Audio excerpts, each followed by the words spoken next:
Good morning and welcome everybody to day one of the 2025 Behavioral Health Crisis Continuum Forum.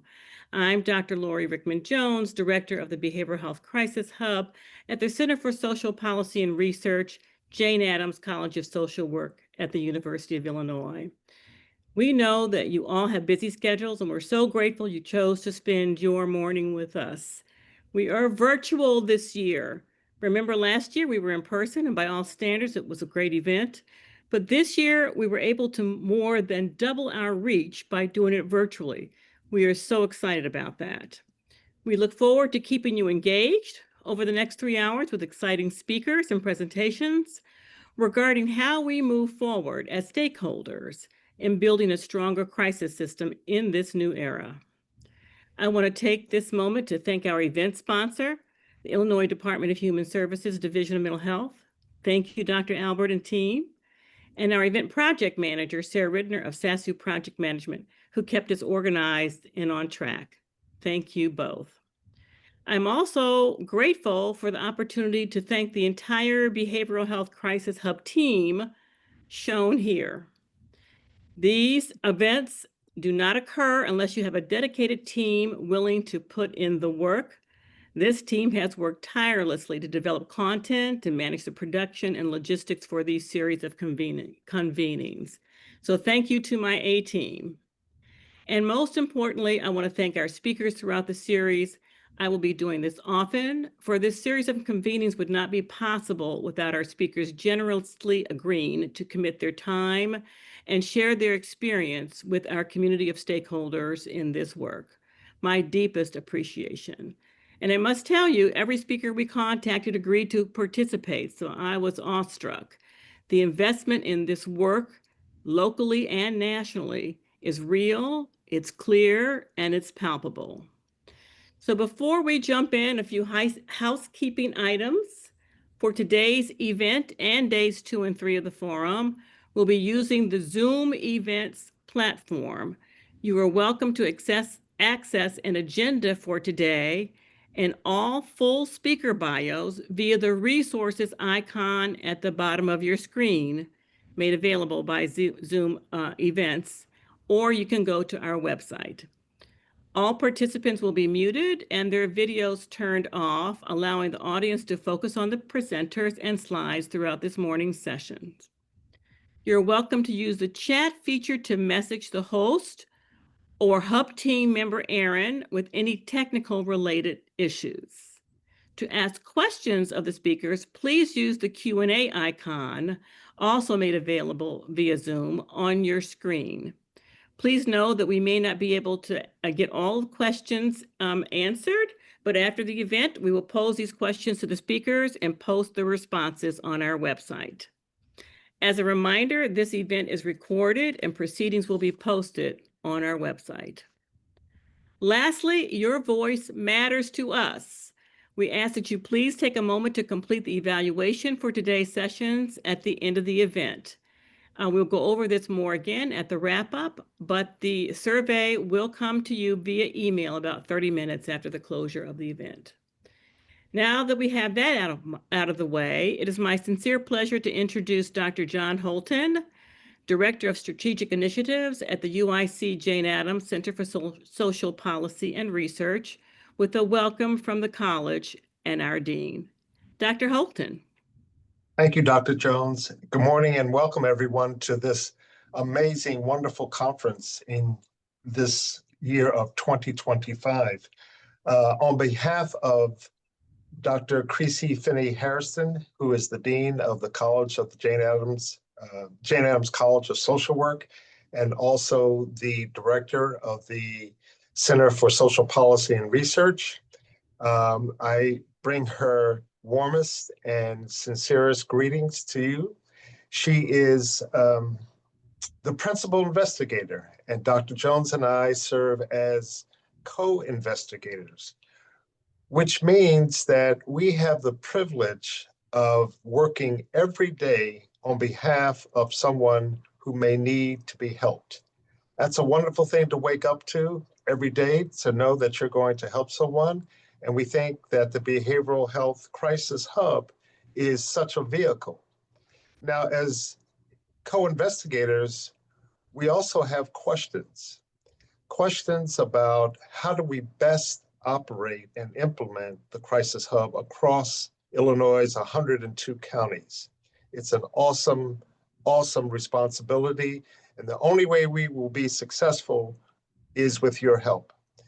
We have questions, but you have questions, and we want to hear your questions about how we make 988 the best that it can be so that it can help people in the best possible way. That would be the charge from Dean Harrison, and I am more than happy to convey it to you. Have a wonderful, wonderful conference, and I look forward to hearing your questions. Thank you, Dr. Jones. And thank you, Dr. Holton, for your remarks. Audience, the title of our convening is Moving Forward, Building a Stronger Crisis System in a New Era, with the taglines of collaboration, resilience, and innovation. Each of these words in this title have special meaning to us. We as a state and as a community of behavioral health professionals, along with our partners, must always look to the future, move forward no matter the circumstances. Sometimes we can be lulled into a sense of complacency and security and forget that change is ever present and frankly a part of the human existence. And though many of the policies and values that we were all comfortable with, even took for granted, may be changing, that does not abrogate our responsibility to adapt, be proactive, strategic, and build a stronger crisis system for our communities. And in fact, I say it's more of an imperative now than ever in this new era. How do we do this? We propose the key elements in our approach must involve these three things: collaboration, resilience, and innovation. Collaboration, we must work with one another across disciplines to advance shared goals and leverage our respective strengths. We are better together. Resilience, when families and communities are faced with significant challenges, trauma, and crises, we must focus on strengthening their ability to survive and, in fact, thrive in the face of change and adversity. As behavioral health professionals, I believe we are best suited to lead these conversations and these efforts. And finally, innovation. Innovation is the gateway to the future. We depend on innovation to change our worldview, to make the unimaginable a reality. There are innovations in technology going on right now that impact our field. And frankly, if we are not on the train, we will be under it. So we must understand it. These are the themes that have guided our planning for this forum and will resonate throughout the conversations we will have over the 3 days. And so it is our hope that these conversations and presentations by our gifted speakers will stimulate your thinking, inspire you to make new commitments to this work, and propel you to action. And so this morning, we will start with a presentation on the national landscape to give us a sense of what's happening on a national level. And then we will move into remarks on the Illinois landscape in this new era. After that, we will have a response to these discussions from the perspective of the wellness and recovery community, take a short break, and end the morning with presentations focusing on the first pillar of the crisis continuum, someone to call. These presentations will highlight the innovations and collaborations between public safety and mental health systems in developing alternative emergency response models. It's been described as a movement. Indeed, innovations in community safety.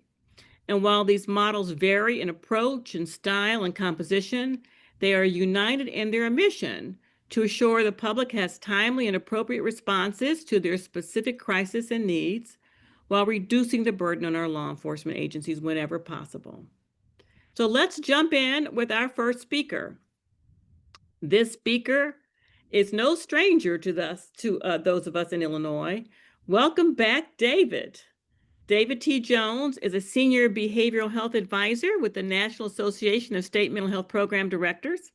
And prior to this role, David served as Illinois' Chief Behavioral Health Officer. And prior to that, Director for the Division of Substance Use Prevention and Recovery within the Illinois Department of Human Services.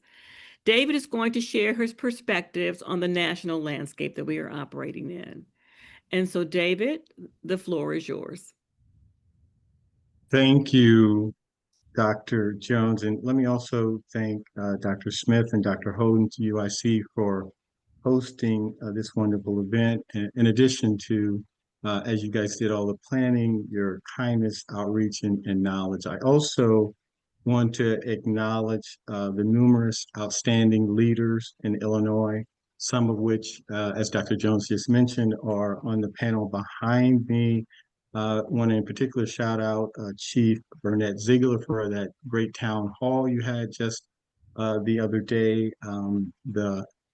The associations, the provider network, the people who lived experience. I mean, it's just a wonderful group. And as Lorrie mentioned, the opportunities to collaborate in Illinois, I think, are just awesome. I also want to shout out the outstanding governor you guys have, Governor Pritzker and Deputy Governor Grace Ho, who candidly, I hope eventually make their way to 1600 Pennsylvania Avenue, right?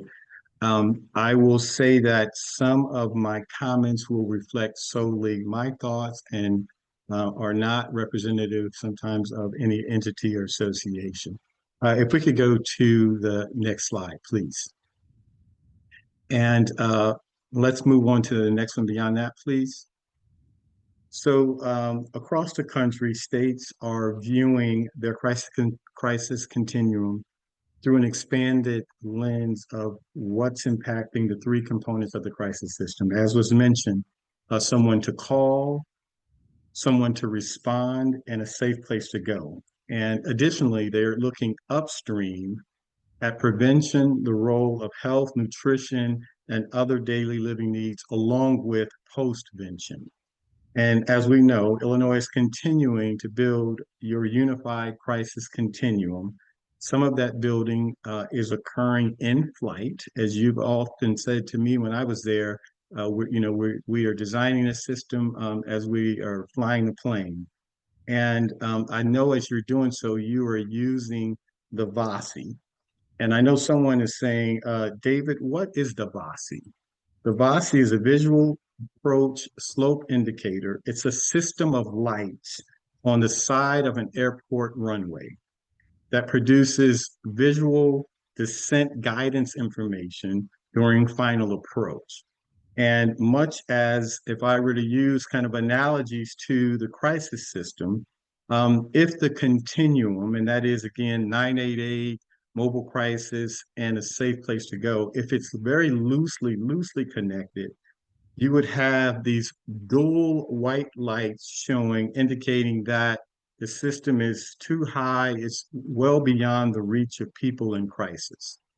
And if there aren't intentional warm or hot handoffs, it will show as these dual bright red lights indicating the crisis messaging has missed its mark, that you didn't meet communities where they're at, individuals where they're at, and it's too low.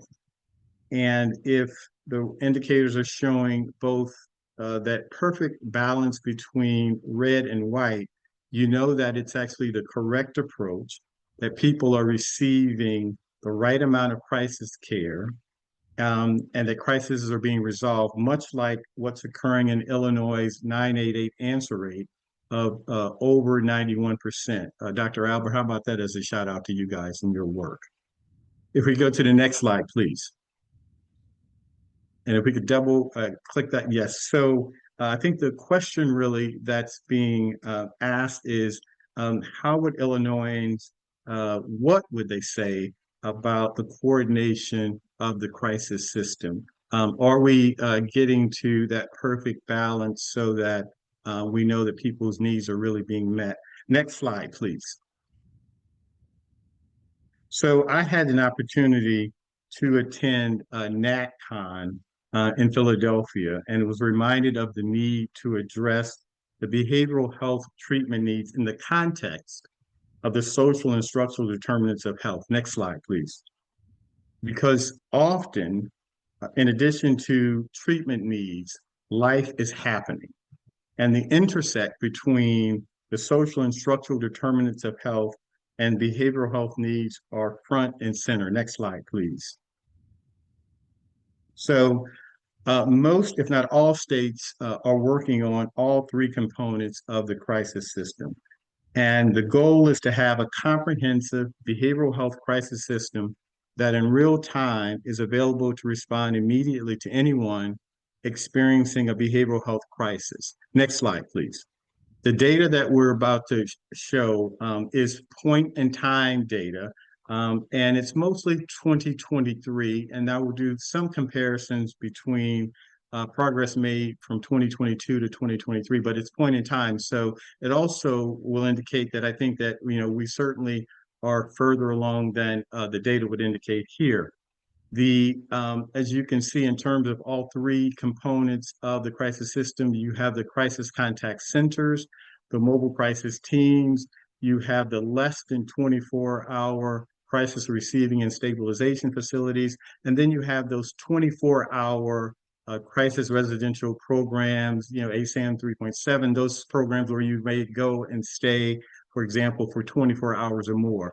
And so, excuse me, we know that in 2023, in terms of crisis contact centers, and it's important to use the term crisis contact as opposed to crisis call, because they also are including both the chat and text features, particularly for some of the 988. So we saw that 50 states and the District of Columbia were operating 202 988 crisis contact centers in 2023. Additionally, of those 50 states, 27 states were also operating 425 additional other contact centers. And so when you think about what's meant by other crisis contact centers, those are your legacy 10-digit crisis numbers. So that could have been the SUD, for example, crisis number at one time in Illinois, or the CARES line. And then we know that 50 states reported operating over 1,820 or 19 mobile crisis teams, that 44 states operated 576 less than 24-hour crisis receiving stabilization facilities, and then 40 states reported operating 693 crisis residential programs. And then in terms of numbers served, 50 states indicated that they served more than, through their 988 crisis line, more than 3,123,000. 21 states of those 50 also served an additional over 2.6 million through their other contact centers. Again, those 10-digit legacy crisis numbers. 40 states served over 770,000 people through their mobile crisis teams. 32 states served in excess of 633,000 through their crisis receiving and stabilization facilities. And 28 states served over 324,000 folks through their crisis residential programs. Next slide, please. So we know that between 14 to 35 states reported growth in all three components of their crisis system, with 35 states reporting a 49% increase in clients served via their 988. Next slide, please. We also know that in 2023, of 48 states, 22 indicated that they had their mobile crisis teams available 24/7. Another 22 states said that their mobile crisis services, some of their teams are available 24/7. And then there were 4 states that said that at that point in time, none of their teams were available 24/7. Next slide, please.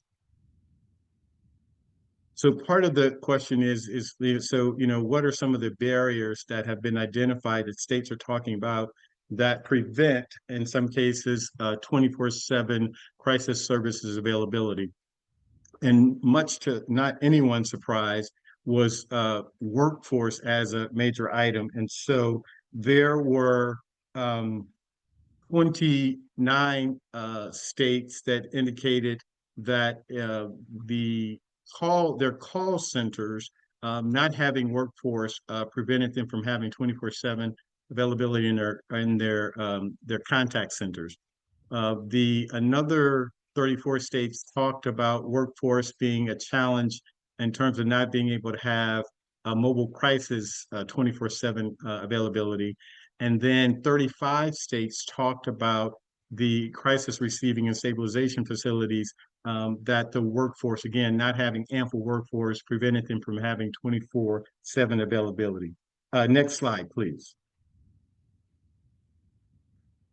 Now, we know that in terms of workforce, there were, this slide right here really speaks to the both the provider type and the workforce type that is needed to get states closer to capacity in their crisis contact centers, in their mobile crisis teams, and their crisis receiving and stabilization. And just as a kind of a quick example, you can see that social workers with a master's degree and above, that there were 20 states that said that they needed that discipline in order for their crisis contact centers to operate the most efficiently. And then there are another 33 states that also talked about needing, again, that those social workers with master's degrees and above to get their mobile crisis teams to capacity. Similarly, 22 states talked about needing social workers in order to have a crisis receiving and stabilization facilities at capacity. And you can see the list of other disciplines represented that are needed. And I think it gives you just a sense as to kind of what they're struggling with and what they need, and then how that might apply to Illinois. Next slide, please.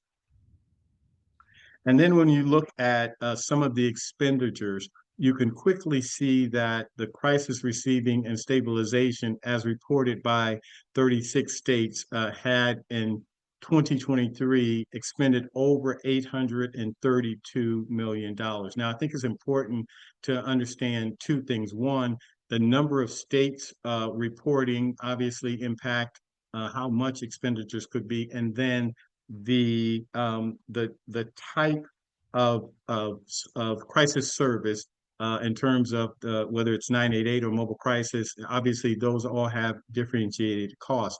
This slide to me gives you some information to be able to peek into what it would take to get crisis receiving and stabilizations up to speed and closer to capacity as Illinois projects that, particularly understanding that that's also going to have a higher cost because of capital expenditures. Next slide, please. So this is also very interesting because as you begin to look at what are the funding sources needed to support the behavioral health crisis system, in a number of instances, the states have really utilized block grants. And so this is also, it's an interesting time in that there's conversation around consolidating block grants, consolidating the mental health, the substance use, and the state opioid response grants. I would say that a number of states aren't necessarily overly concerned with the consolidation in and of itself. They've indicated that these conversations have been happening probably for the last decade.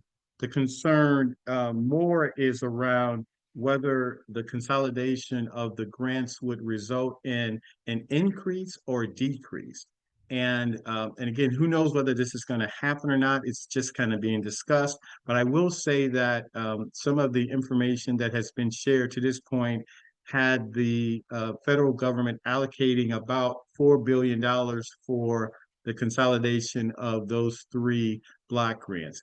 If you break that apart now, some numbers have indicated that it's a total of about $4.59 billion. Others have said that it's just about $5 billion. And so, again, if that were to happen and those numbers were to stay constant, obviously that would represent a decrease, and I'm sure that could create some concern. Next slide, please.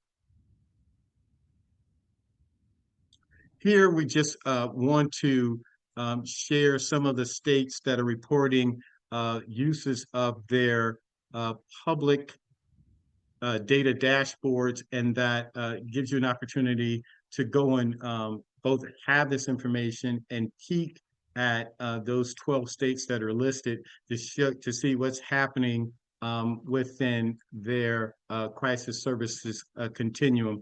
And then there are also 13 states that are operating their data system, monitoring the flow of clients across the crisis continuum, essentially their data platforms. And it gives you some information as to how states obtain. So there were 7 states that, as the state mental health authority and a vendor, that's how they obtained their data platform. There were 3 states that purchased it outright from a vendor, and then another 3 states that built their systems independently.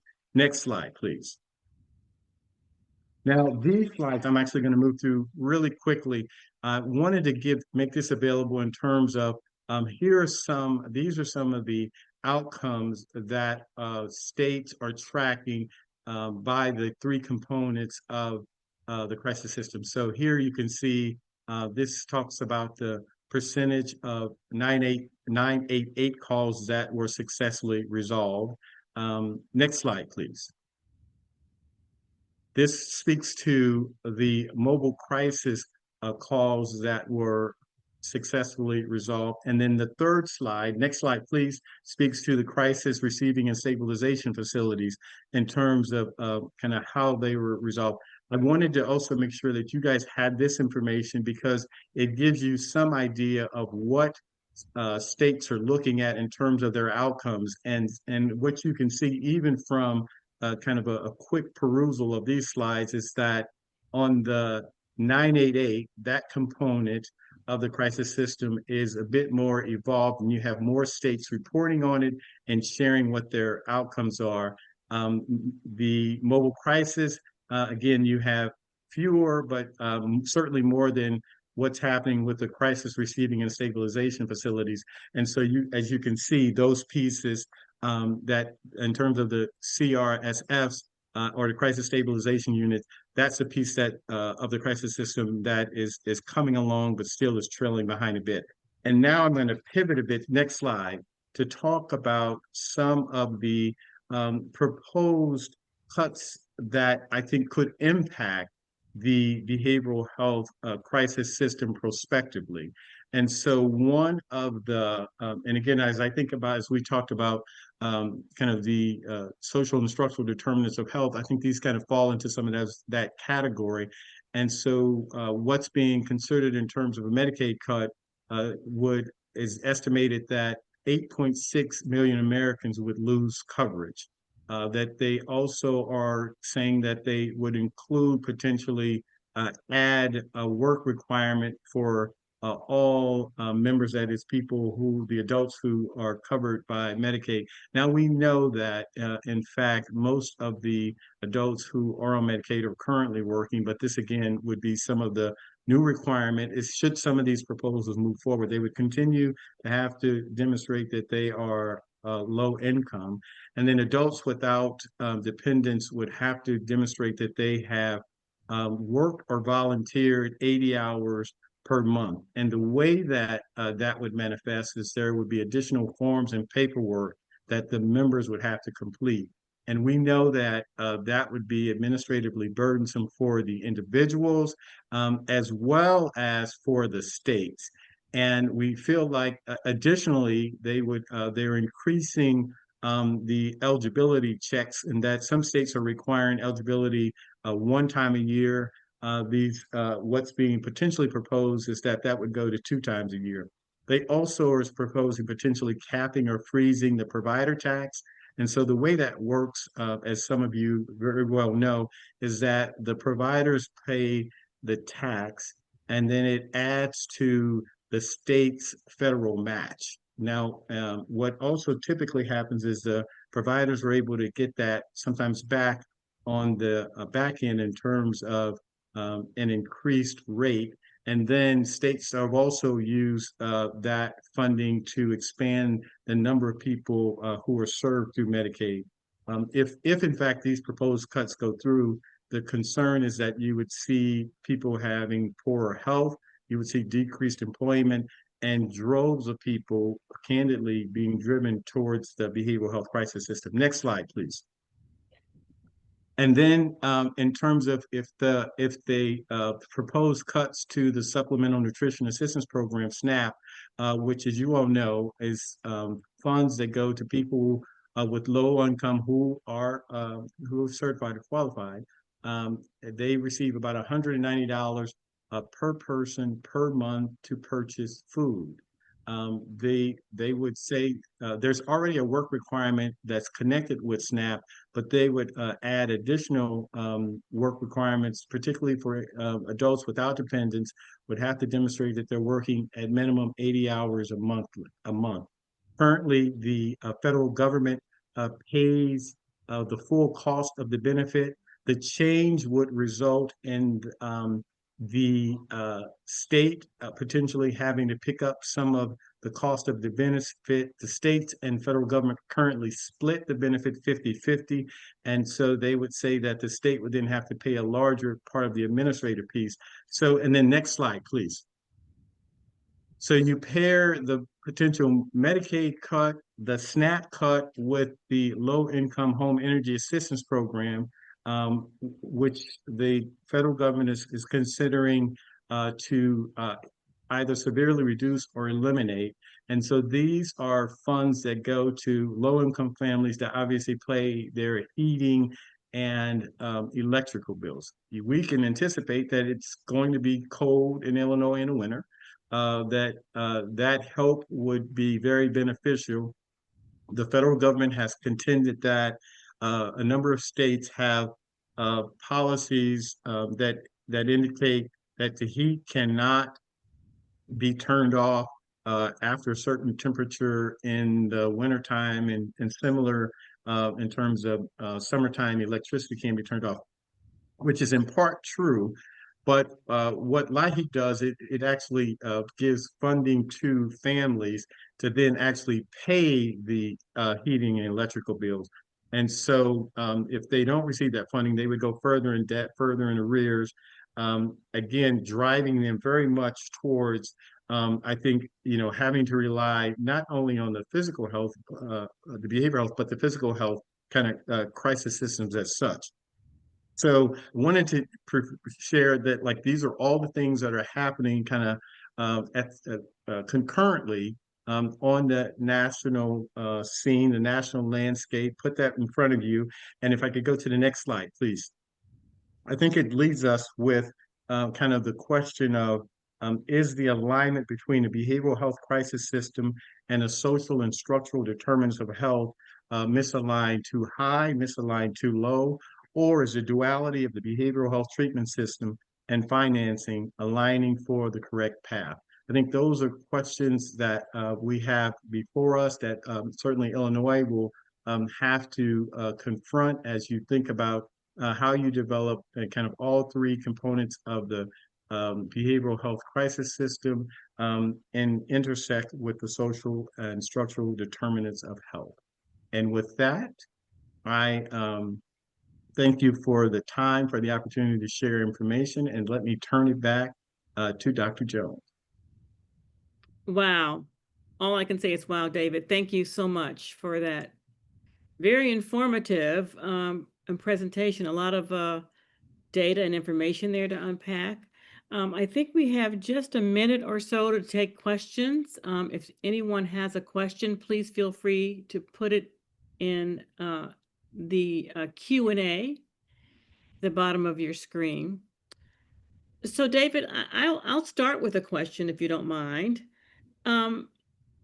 So are you aware of what any states are doing to be proactive in anticipation of these cuts?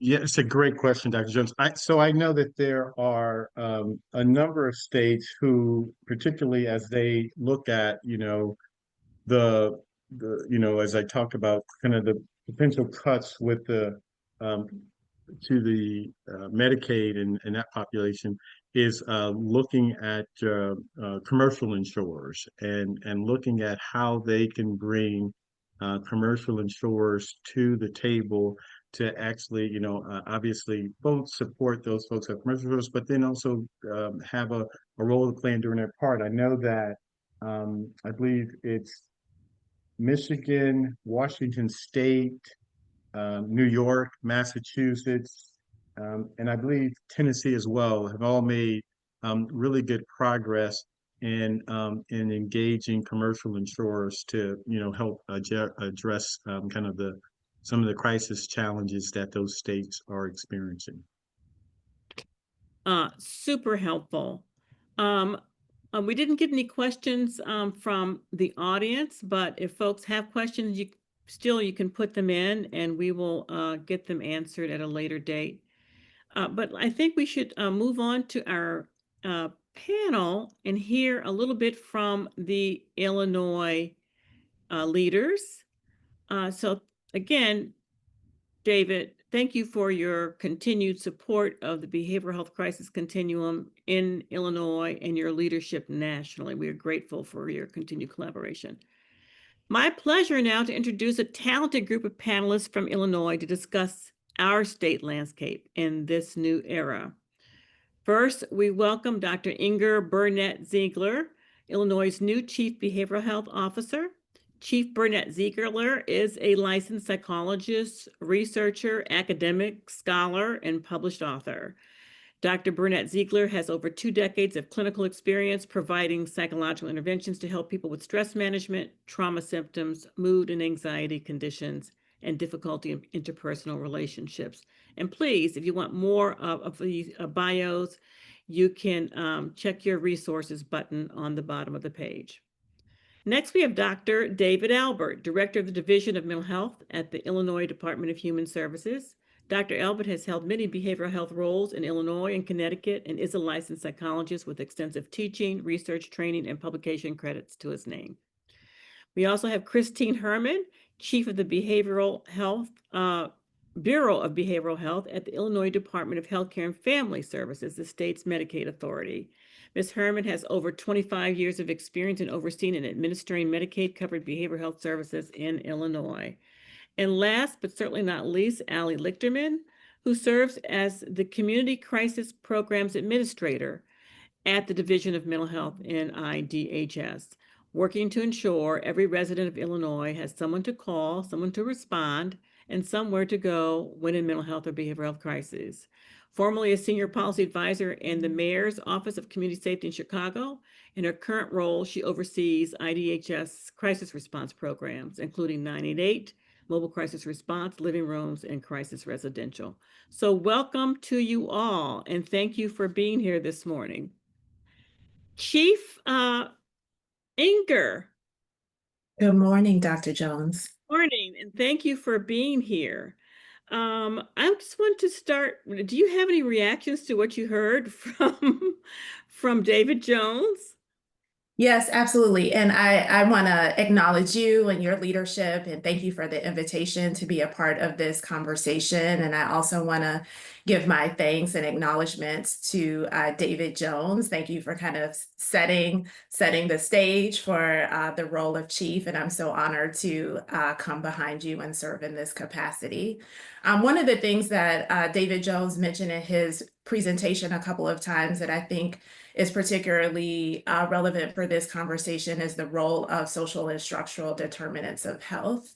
And when we think about people that are potentially most significantly impacted by the mental health crisis that we're currently in, it is those individuals who experience those structural and social determinants of health. So those that are more affected by trauma, those who experience more economic strain, more impacted by poverty, those individuals that are more impacted by institutional inequities. And those factors we know significantly impact one's mental health and well-being. And those are the individuals that we are most serving in our state.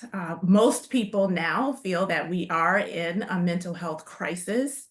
And the current environment, the political landscape, the economy, the immigration factors, the rising cost of goods, all of these kind of social climate factors are adding on to that crisis and making individuals potentially more vulnerable than they already are, as a lot of folks never really recovered or didn't fully recover from the pandemic that we experienced just 5 years ago. So I think, you know, it's important to take those factors in consideration when we think about who's really struggling and who those individuals are that we're serving at the state. And so you mentioned trauma and exposure to trauma. And we know that a lot of that is happening in our communities, and some specific communities are seem to be targeted right now. What can you say more about that, and what should be done? Should we be doing anything else? I know the purpose of this conference and the title talks about building a stronger crisis continuum, because we expect, based on what you're saying and based on what David said, that we may have, you know, more people in crisis, and it's really important to have a stronger behavioral health crisis system to address their needs. Is there anything else that we should be doing, or how should we go about that even?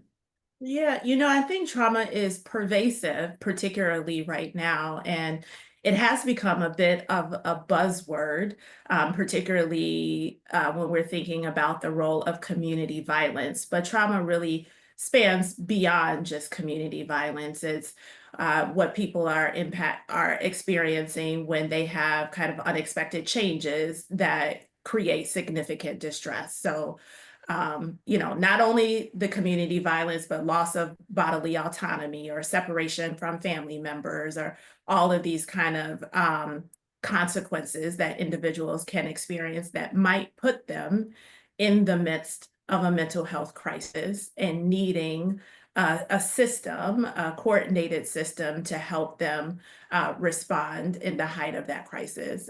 And I think, you know, when we think about how we build out our infrastructure, our behavioral health infrastructure, the crisis system and beyond, is developing those systems that help individuals to identify a trauma, identify how that's showing up in their individual lives and how it's impacting them. I think because trauma is so pervasive, and because so many individuals who have been impacted by trauma are not don't have the wherewithal to be connected to the system, they may not even realize the ways in which it's impacting them. So thinking about how we integrate screening and assessment into our community systems, or opportunities for people to get connected to the help that they need, is the way forward.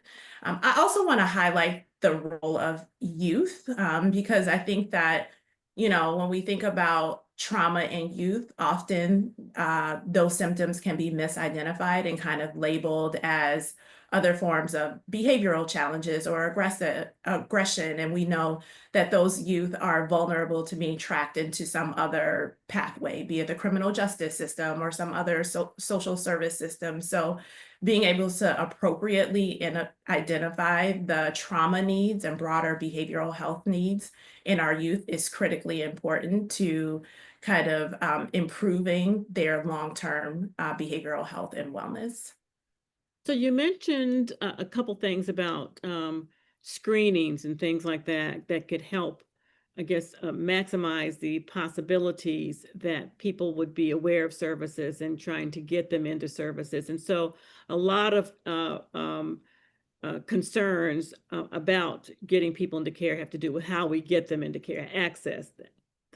And so I'd like you to say more about access, and also focus on how we try to get kids into service, youth. Yeah, absolutely. You know, I think when we think about access, I think about it from the point of identification, the point of an individual being able to navigate the system itself. So knowing who to call, where to go, how to get that first contact of services, and then for them to actually have some place to go. And I know that that's the framework that we think about in the crisis work, but it's also quite relevant in the behavioral health system work at all. I come from, you know, I am a licensed clinical psychologist. I've provided individual support to folks, and I know that so many people are not able to identify for themselves their own mental health needs. So how do we place opportunities for identification in natural settings where people already exist? So maybe it's pediatricians, or maybe it's school systems, or other systems that exist in our communities where we might be able to catch folks early before they reach a point of crisis. or are experiencing some sort of severe presentation. That's kind of the identification piece. The access piece, I think, I want to highlight the Beacon Referral portal that has been stood up by DMH, and that's a really important tool for access, because once the problem or challenge has been identified, having people know how to navigate the system, where to go, who's available, what services they might be appropriate for, is the next kind of step in that process. And then we know, David T. Jones referred to the workforce shortage. We know that even once a challenge has been identified, even once they enter into the kind of referral portal, that we need more bodies, more providers, more services in the landscape to help meet the needs of youth and their families. And so I think that that's work to be done to continue to build out the places for people to go once the challenge has been identified and they are figuring out how to navigate the system. Great, great. So I want to switch up a little bit, and I'm sure you're aware of Dr. Vivek Murphy, the former Surgeon General, has been passionate about another threat to mental health in our communities that affects both adults, youth, and seniors, and it's called loneliness and isolation. That a lot happens with kids that stay on social media and are disconnected from people in person. What we know that, for example, with the elderly, isolation, it increases dementia by as much as 50%. What can and should be done about these kinds of issues, loneliness, isolation, and the fact that so many of our kids are like this 24/7? I don't know if you see my phone. There you go. Yeah, I think it's so critically important that the Surgeon General raise this to our public awareness. I will share that, my first job out of college actually was working on a study called Social Relationships and Loneliness. And that study was really looking at the impact of loneliness and isolation, particularly in the elderly. And so there's been a long, a pretty substantial track record of research supporting the loneliness epidemic, if you will, in the elderly. And I think we're now bringing our youth into that conversation as well. And certain factors that have happened in recent years, like the pandemic, like the rise of social media and other apps, have worsened this loneliness crisis. And so when we think about addressing it, I think, turning towards opportunities for connection. So limiting screen time, limiting engagement with apps, and thinking about how we connect with human beings. We know that, as a culture, we are not meant to be in isolation. We're meant to be in community with each other, that it's in community that we are able to share the burdens that our fellow neighbors share and promote health and healing. And so, finding opportunities to do that and leaning on those sources of support, I think, are particularly significant in the present times, especially when there's such a pull to stay home, be on your phone, be behind your computer screen, rather than having opportunities for genuine connection with others. Thanks, Chief Burnett-Zeigler. And I just want to say that I think that that's also important in terms of building resilience. And we know that our conversation in our next meeting will be on resilience. And so those social connections will be important in making sure that families and individuals can be more resilient as they withstand the crisis and trauma that they're constantly exposed to in our communities. So I'm going to thank you, Chief. I'm going to switch to Director Albert for a minute as the Mental Health Commissioner. And as of July 1st, you'll have a new title and a new responsibility. Director Albert, do you want to say a little bit about that and tell us what your vision is for this new division? Sure.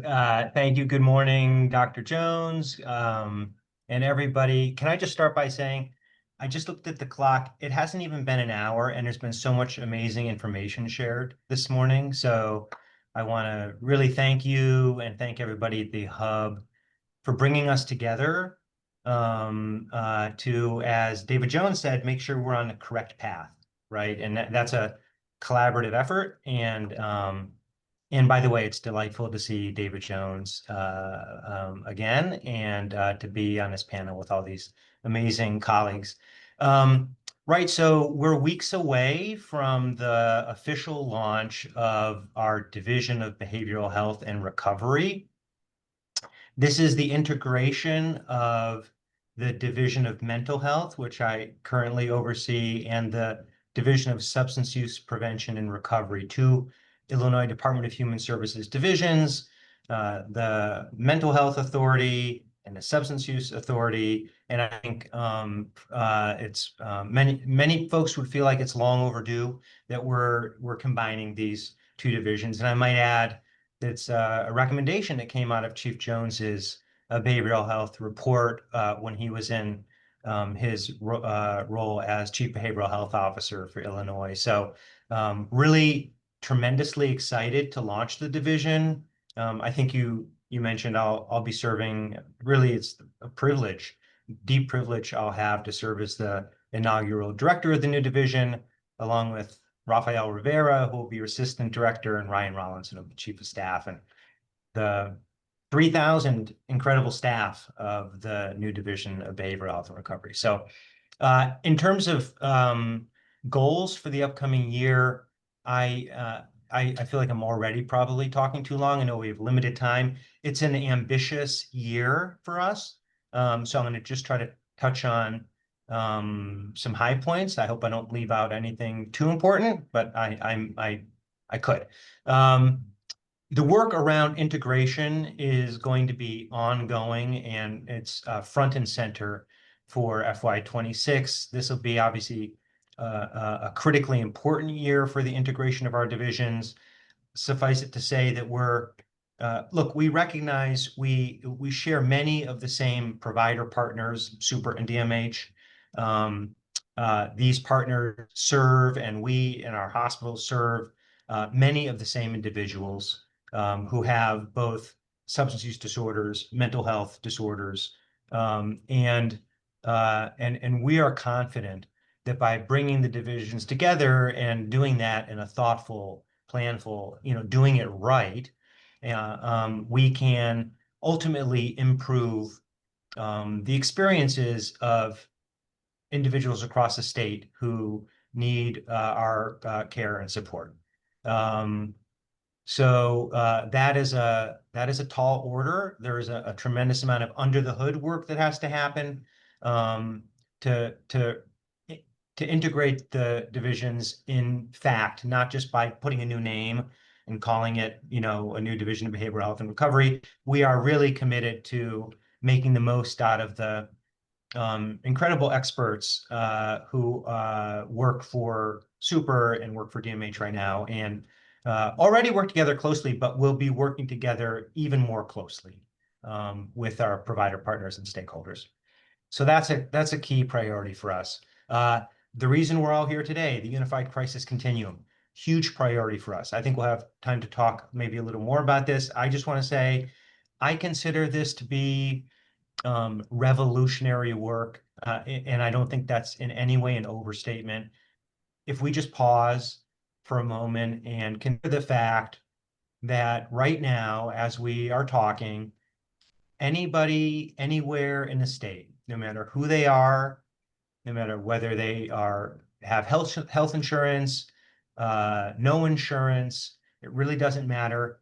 They can avail themselves immediately of 988 as an intervention, really. And I think Chief Jones's, David Jones's slide that showed the percentage of times that a behavioral health crisis is resolved just by contacting 988 and speaking with or texting with or chatting with a trained call taker, that alone is a sufficient intervention to help a person through a crisis. I don't have the slide in front of me. It's somewhere, over 85% of the time-ish. That's an amazing thing. I mean, I think that when it comes to like health equity and equitable access to care, the idea that anybody in Illinois can avail themselves right now of that service is Yeah. critical. Now, there's a lot of marketing and so forth that has to go, we have a lot more work to do to get the word out. Okay. Community Emergency Services and Supports Act, SESA, the Stefan Edward Watts Act, which basically involves, I make that sound easy, basically everybody involved in that. Dr. Jones, you know better than anyone. It's a huge lift, making sure that our state's 911 system effectively interfaces with mobile crisis response, part of the someone to respond pillar of the continuum. That will be continue to be a huge priority for us. The Beacon Behavioral Health Portal for Youth and Families that Chief Burnett-Zeigler mentioned. This is thanks to the leadership of Dr. Dana Weiner and a Children's Behavioral Health Transformation Initiative, and I might say the incredible team at DMH who are operating the portal. Right now, anybody can go to beacon.illinois.gov and receive help navigating the behavioral health system when they're searching for services and supports for their children, for youth, right? So, and that means thanks to the partnership with Google, we have this terrific website. But when the website alone isn't sufficient, and sometimes that's the case, we also have staff who can be connected through the website and help in a personal way families navigate the behavioral health system. That will continue to be a portal. Overdose prevention. Many of you are aware that we have made incredible strides in Illinois fighting the overdose epidemic. We've seen some very encouraging decreases in overdoses, but we can't rest for a moment because that fight goes on, will for some time. That involves things like medication-assisted recovery, making sure that those medications are readily available through programs like MAR Now to anyone who needs them.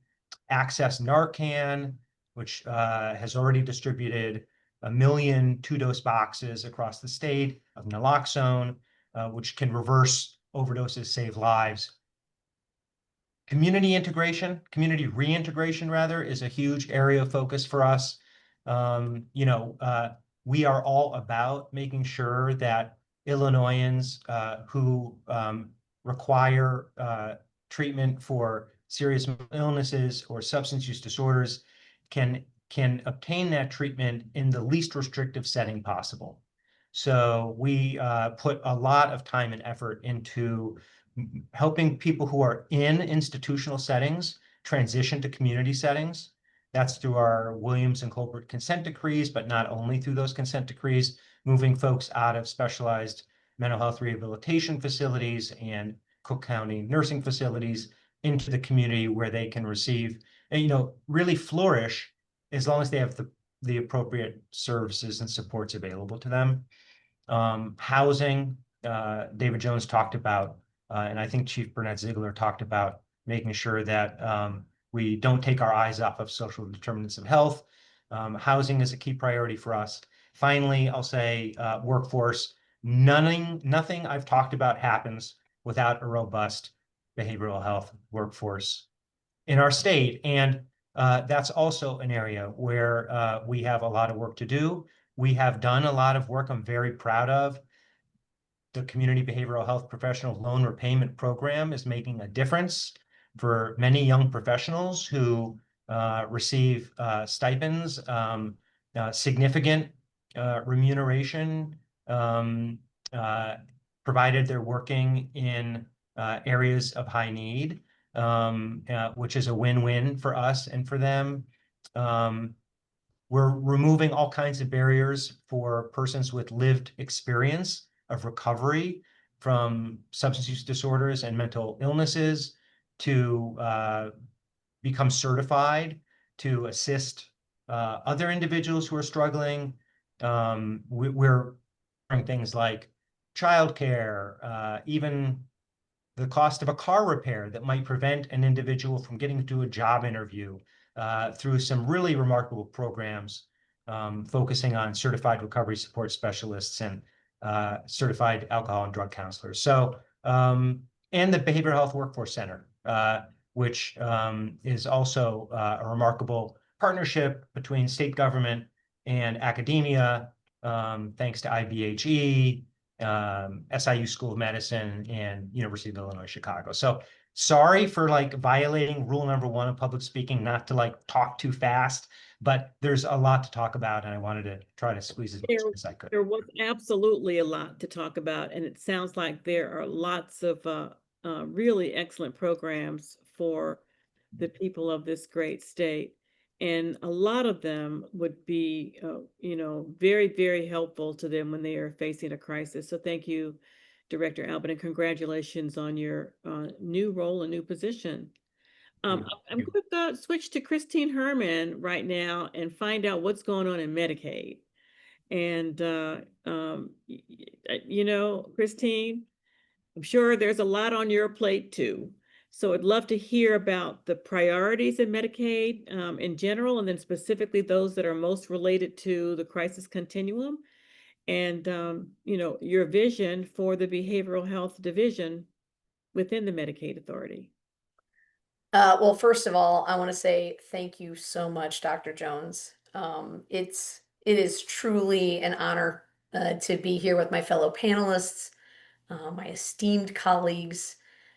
You all have dedicated so much of your lives to improving supports and services for all of us in Illinois and I mean across the United States.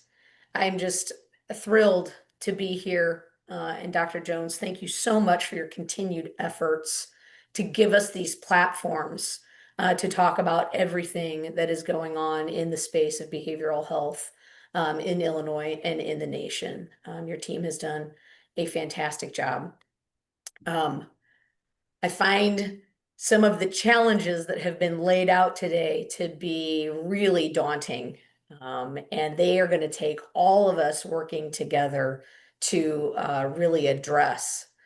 But I want to insert a little hope into the dire news that we get on Medicaid almost every day. And I want to talk about the very significant investments from the HFS side that we're putting into the system in Illinois to try to really enhance what we already have and then build out additional things that we know we need, particularly for children and families, but for our adults that we serve as well. So in the last year, we've taken some significant steps to support providers. Community mental health and substance use recovery services received $48 million in rate increases. And that included a 30% increase for substance use recovery residential. Because we talk about the demand, but we've got to make sure that we're supporting our existing providers and that we're building out additional providers to offer services and support. So I'll talk a little bit about that in just a minute. So in addition to those rate increases, we were also able to work through HFS and then through our contracted managed care organizations. And we issued more than $50 million in what we called access payments to community mental health providers to support them in providing assertive community treatment and then community support team services. And those are geared toward our adults that have significant mental illness, and they are designed to help keep adults in the community, right? So that they're not overly reliant on the crisis system. They're not overly reliant on hospitalization and residential. So really focusing on trying to keep those adults in the community and functioning well. We also had an opportunity that we don't often get through our American Rescue Plan Act funds. We invested over $70 million to support the implementation of enhanced behavioral health services. And that included for youth under the age of 21. That is through our Pathways to Success program. And then also to support the development of new behavioral health clinics, and then also to support other providers of community-based behavioral health services. So that was a wonderful opportunity. We still have some more ARPA dollars that we can get out on the street, and we are working to do that every single day. Chief Burnett-Zeigler mentioned something that we don't talk about, I think, enough, and that was loneliness and isolation. So I'm so glad that that came into the conversation. There's some specific things that we are doing to try to combat that, particularly with our youth and families. So families particularly that have children with either complex or serious behavioral health challenges. We're working with some newly developed family-run organizations that are really boots on the ground, grassroots providers that are coming up through parents that have this lived expertise with dealing with the challenges that their youth present and the challenges of navigating the system.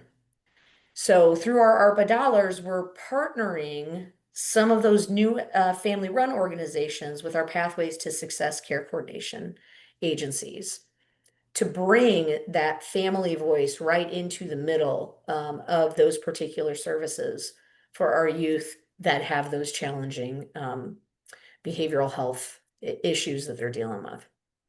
One other thing was mentioned with screening and assessment and access.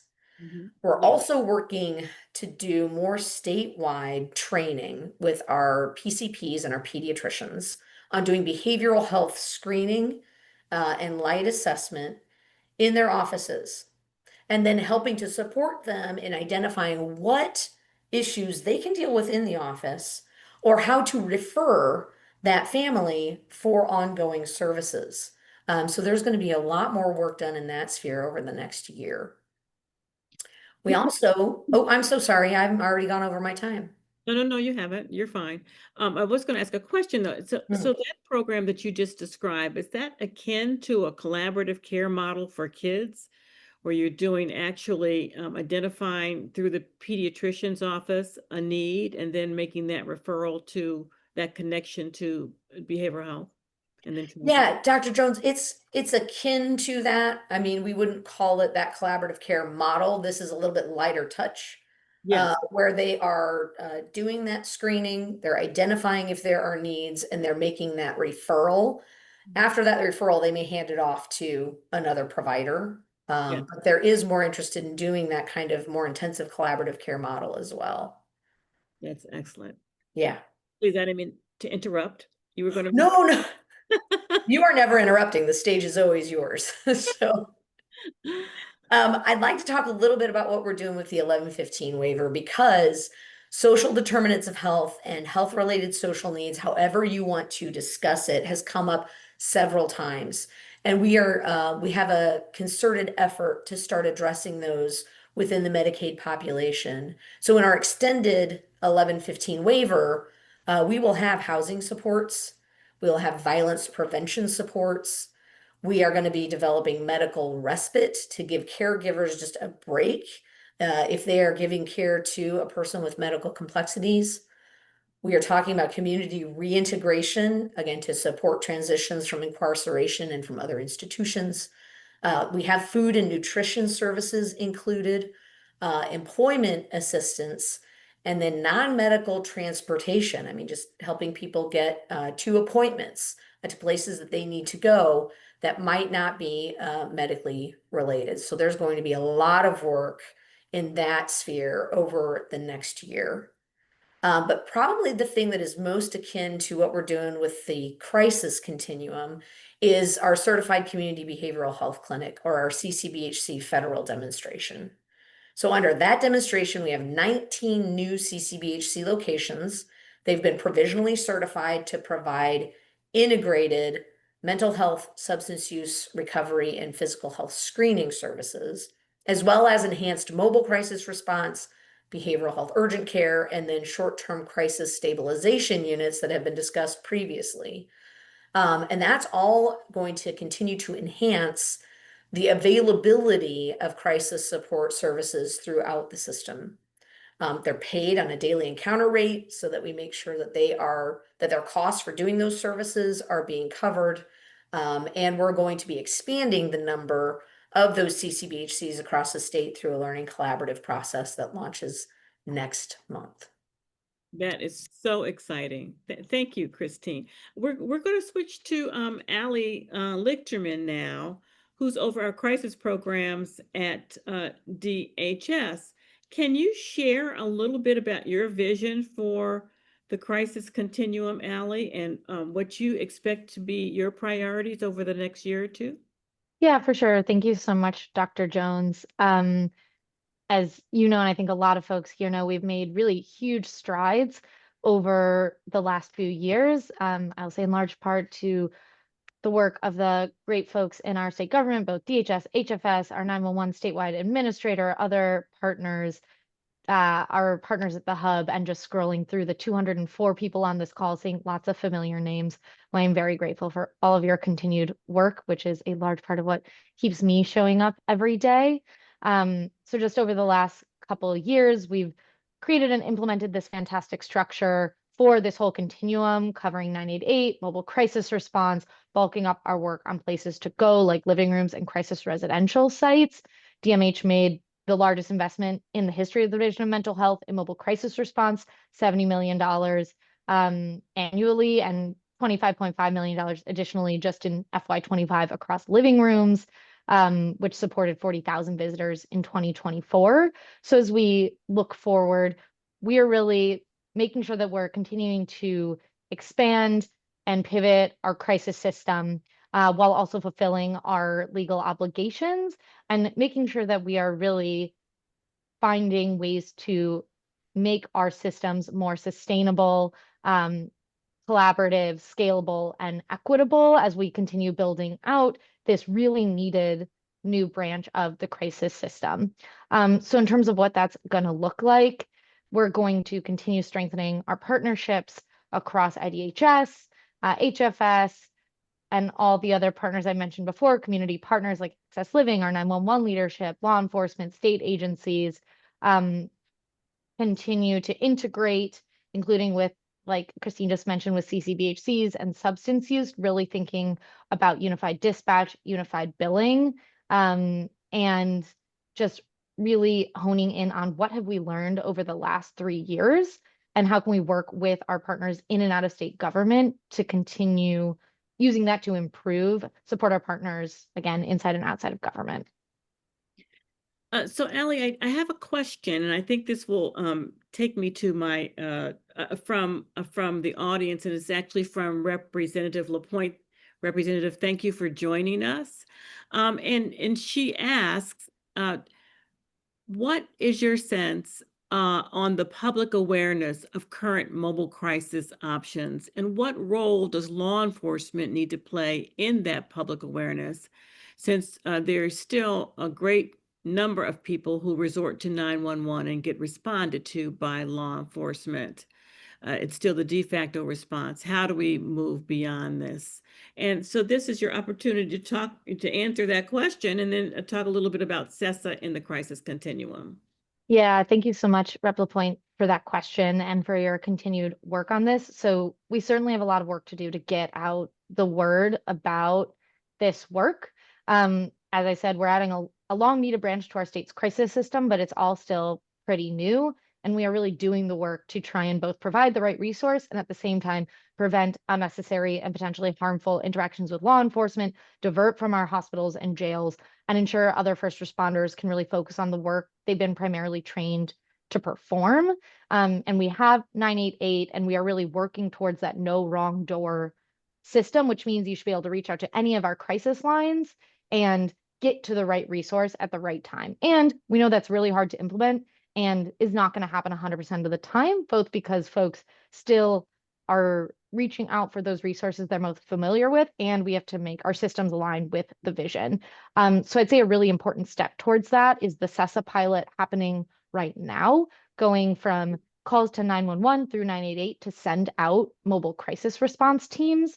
We're in, Dr. Jones, correct me, but I believe 19 public safety access points or locations, and a huge thank you to Cindy Barbera-Borelli and Dr. Mary Smith and everyone doing incredible work on that. We're learning a lot as we work with both, mostly with our big PSAP vendors and starting to talk about our independent 911 centers and are spending the summer planning for how we're going to continue both expanding that and the really extensive communications plan we need to implement that. We need it to not only be coming from the state, but it also needs to be coming from trusted partners in community. And we need to provide them the resources to do that, whether that's local providers, law enforcement, and how do we create resources specifically for those other first responders to help them see this as a resource, right? And refer people there. And how do we make sure they're seeing in the field what these mobile crisis response teams are doing, that they're really capable of handling crisis and taking things honestly off the plate of EMS, of law enforcement, who have long been handling mental and behavioral health crises and will continue doing that at a certain level of acuity and should be able to divert to people who are specifically trained for this and can be sent out for that work. I'll also just take any opportunity to continue pushing 988, which I know has already been done. But as a reminder, you can call, you can chat, you can text. They can then reach mobile crisis response teams. It's completely confidential, free. There are specific lines for LGBTQIA individuals, Spanish speakers, and other languages, veterans and their family members and loved ones. And regardless of documentation status, it is a resource you can always access that's available for any resident 24/7. Thank you. And we are out of time. I want to encourage people to use the Q&A button for questions. We're going to move on, and I would like to really thank this esteemed panel. An important conversation, so much important information. So thank you so much. So much going on in the state of Illinois. So proud to be an Illinoisan. And so we will move on. And now it is my pleasure to introduce Nanette Larson to respond to the prior presentations with her perspective from a wellness and recovery lens. Nanette serves as the Deputy Director of the Bureau of Wellness and Recovery Services for the Illinois Department of Human Services Division of Behavioral Health and Recovery, the new name. Nanette's passion for the work she does every day comes from her personal experience of recovery from mental illness, and her message of hope is for everyone affected by these conditions. She is a national leader. She's an Illinois treasure and in the recovery support specialist movement in this state and nationally. The floor is yours, Nanette. Oh my goodness. Thank you. Thank you. Thank you. Thank you so much, Dr. Jones and the Behavioral Health Crisis Hub team, which when you all showed us your team photos, I was like, wow, that's a powerhouse right there. So it is truly a pleasure to be invited to share a few reflections. I'll also share that it's extremely challenging to be invited to share when people are actually scheduled to be on a break. So I just want to acknowledge that it is kind of like close to your break time, or maybe you've already stepped away. And yeah, we're going to talk about all of that, right? So I have like 3 minutes to do that, and I'm excited to just share a few reflections. I think that it's an appropriate moment to say some very familiar words. It was the best of times. It was the worst of times. And we're mostly familiar with that very beginning from Charles Dickens, but it goes on to say it was the age of wisdom. It was the age of foolishness. And I couldn't agree more with the wise sage that he was in terms of words like that. So we are in a season of light and darkness. So I will speak a little bit to the best of times. People such as myself are currently considered far more valuable than any other time in history, at least in the great United States of America. Our history as persons with mental health challenges and or with substance use challenges has historically been one of being cast away, being considered not valuable, and we are in the best of times for persons like me, believe it or not, because individuals who, however they've been termed, we've been termed over the years, consumers, recipients, mental patients, the crazies, the whatever. I mean, it's gone on and on, but in 2025, we are invited and recognized as not tokenized, but actual essential players persons with lived experience is commonly used these days. Peers, of course, is very common. And I'm probably most fond of persons with lived expertise because it's not just our experience, it's what we've learned from our experience that we bring.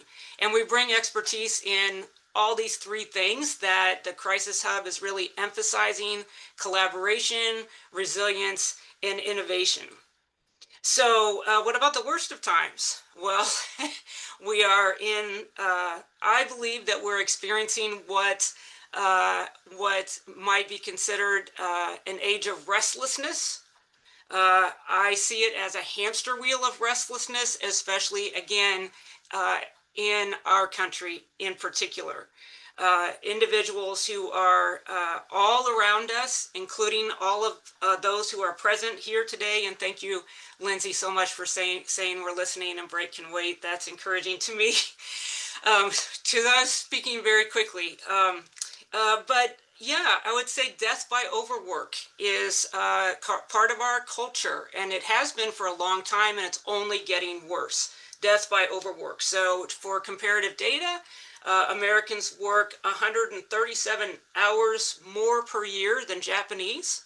So that means that we have 18 extra days of work relative to those in Japan. Relative to those in Britain, we work 260 hours more per year. So that's another month. That's a whole nother month of work that we're all excited about that we invest ourselves in. And then how about this? The French.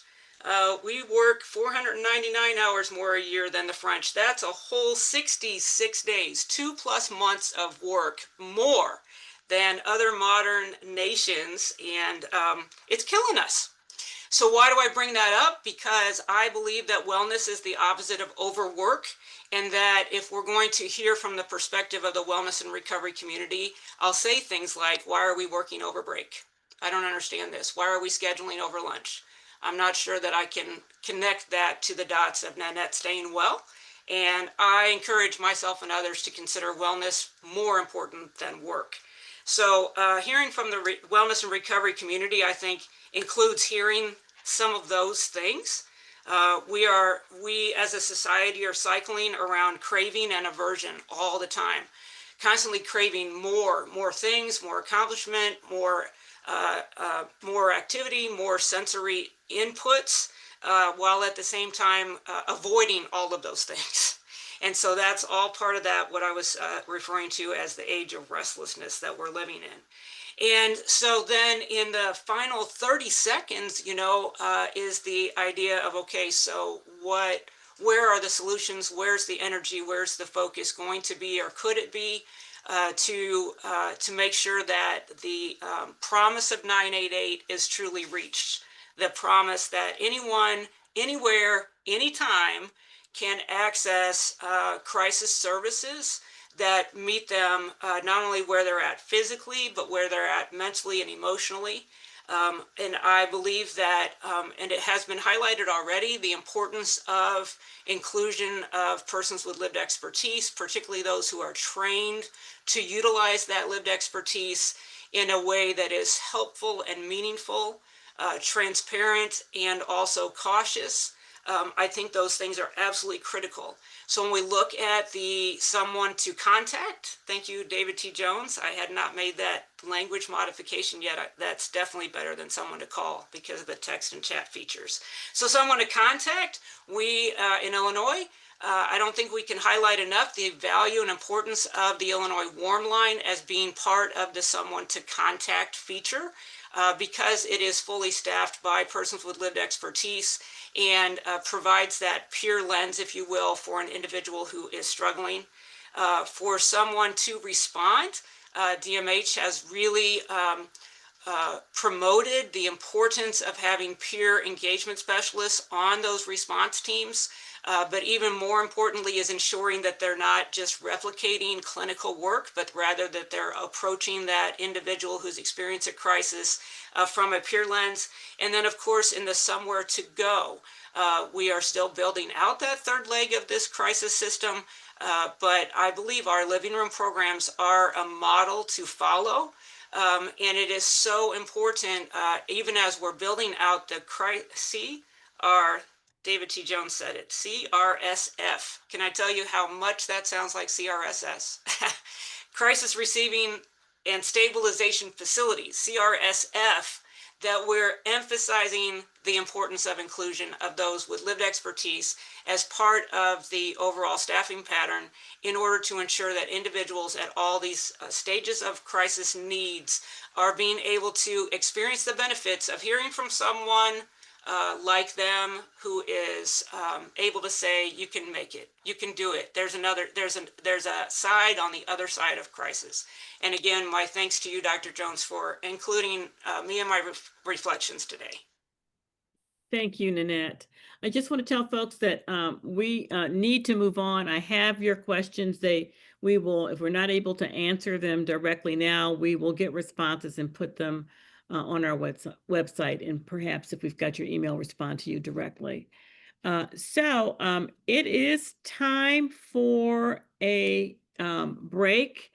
We will now ask a few minutes to stretch your legs, grab something to drink, and get ready for our next two groups of speakers within 5 minutes. When you return in 5 minutes, we'll be showing a video by Georgetown's Law Center for Innovation and Community Safety on the value of alternative community response models in this country as part of a national movement to reimagine community safety and emergency response. This reimagination is very often desired directly by our communities and then followed up by some initiatives that we will learn about with our speaker later this morning. See you back in 5 minutes, and thank you so much to all the panelists. Over 240 million people call 911 every single year, but unfortunately, and the 911 system has not been set up to ensure that you get the right response at the right time by the right person. Actually, people don't usually call the police. They call the phone number that we gave them, 911, and we send the police. Why don't we listen to why they're calling that number and send somebody who can actually solve that problem? Relying on police to solve all these problems, we have done that. What if we tried a more modern way of keeping each other safe? Alternative first response means a response to an immediate danger or harm or concern that doesn't involve the police. We need to reframe alternative response to really think about it as the right response at the right time. This convening is one in a long string of milestones in the development of a new way that we think about caring for each other.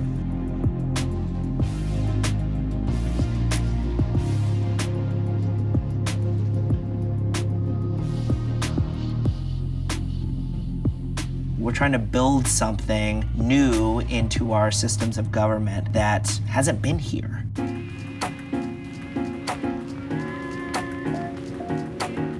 I think people have a hard time imagining alternatives to police response because it's something that we just haven't seen a lot of.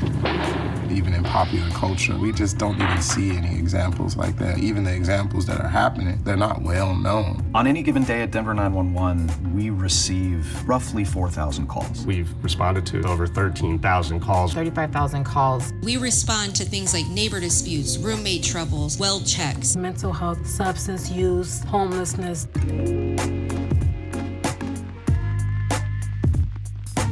We arrive on those scenes without lights and sirens, without uniforms. We're there as concerned community members that can provide assistance. There was so many people who thought these types of individuals are going to get hurt. Nobody's been hurt yet. People don't ask us, who are you? They're like, come in here, help me, what's available to me? When we can send a social worker to ask them, what is it that you need? We're able to get much better outcomes for that individual than them simply being told to move along and go somewhere else. We are not there to remove somebody. And that is a complete paradigm shift from the idea that you call the police and they will take this person away. We need to look towards a future where these sorts of responses aren't seen as an alternative or an add-on to policing, but a core part of our public safety response. No longer do we need to utilize a system that has been harmful. Instead, we can have people coming out and connecting people to support.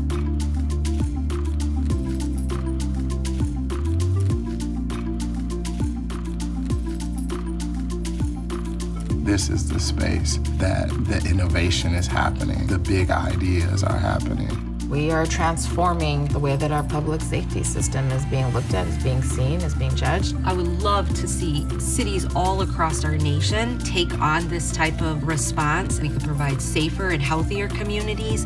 What has been going on is not sustainable. These type of programs are needed, and they require investment, they require support to grow and evolve and flourish. This is a transformative thing. Once people know, they want it in their community. And so we need more of this. That is exactly what we need, is more of this.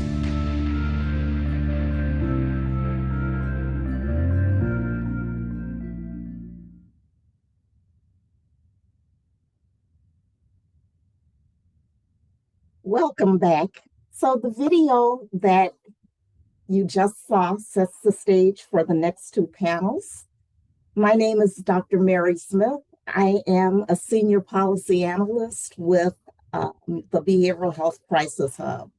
It's really my pleasure to kick off the second half of today's event by introducing our first group of speakers who will be discussing national best practices related to advances and innovations in alternative response models. First, we'll have Jackson Beck. Jackson is a senior program associate with the Vera Institute of Justice's Redefining Public Safety Initiative.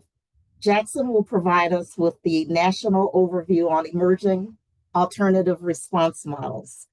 Next, we'll have a presentation by Kedra Priest, who is a licensed professional counselor and the practice administrator of crisis services at Integral Care in Austin, Texas. Kedra will discuss Austin's crisis call diversion program, in which mental health clinicians are embedded in a 911 call center. We'll have an opportunity to take a few questions after both presentations. So if you have questions as we go along, please use the Q&A feature to enter your questions there. So without further ado, let's go over to Jackson Beck. Jackson? Thank you so much, Dr. Smith, and thank you all for being here. Again, my name is Jackson Beck, and I'm a senior program associate at the Vera Institute of Justice. Next slide, please. For backgrounds, the Vera Institute is a national research, policy, and advocacy organization that works across the criminal, legal, and immigration systems. I'm part of the Redefining Public Safety Initiative, and we broadly focus on advancing new approaches to community safety that reduce over-reliance on police and meaningfully address people's unmet needs. My work at Vera involves partnering with local practitioners to develop alternative first responses that are community and data informed to ensure their effectiveness and sustainability. I also partner with practitioners and advocates to identify and propel policies that expand access to alternative first responses. Next slide. So just to roadmap a bit, I'm going to try to cover a lot in a short period. I'm going to briefly touch on some of the work similar to CESA that's happening across other states. I'll then provide a high-level overview of the range of response strategies that communities have adopted to better serve people in crisis. I'll then zero in and spend the most time on the emerging field of alternative first response, where we see unarmed teams increasingly answering 911 calls as an alternative to police. And I'll wrap up with a few key takeaways. Next slide, please. So to start, just want to acknowledge that there is a lot of great work happening across a number of states that are taking initiative around this issue. Similar to Illinois and Virginia and Minnesota, we see this push to require 911 call centers to direct mental health calls to appropriate crisis services instead of defaulting to police response. And that requires developing protocols and coordination frameworks between 911 and 988. And that kind of work is happening in those states. New Jersey has a state level initiative out of the New Jersey Attorney General's office called Arrive Together. That is primarily a co-response initiative, but it is an example of a statewide effort aimed at some of the same goals that CESA is working toward. And at the same time, advocates still emphasize the need for civilian staff teams in New Jersey, and they spearheaded the passage of the Seabrooks Washington Community-Led Crisis Response Act. And with that legislation, you now have community-based organizations across the state that have received grants to plan alternative response teams that will be operating kind of from a more ground up and local level.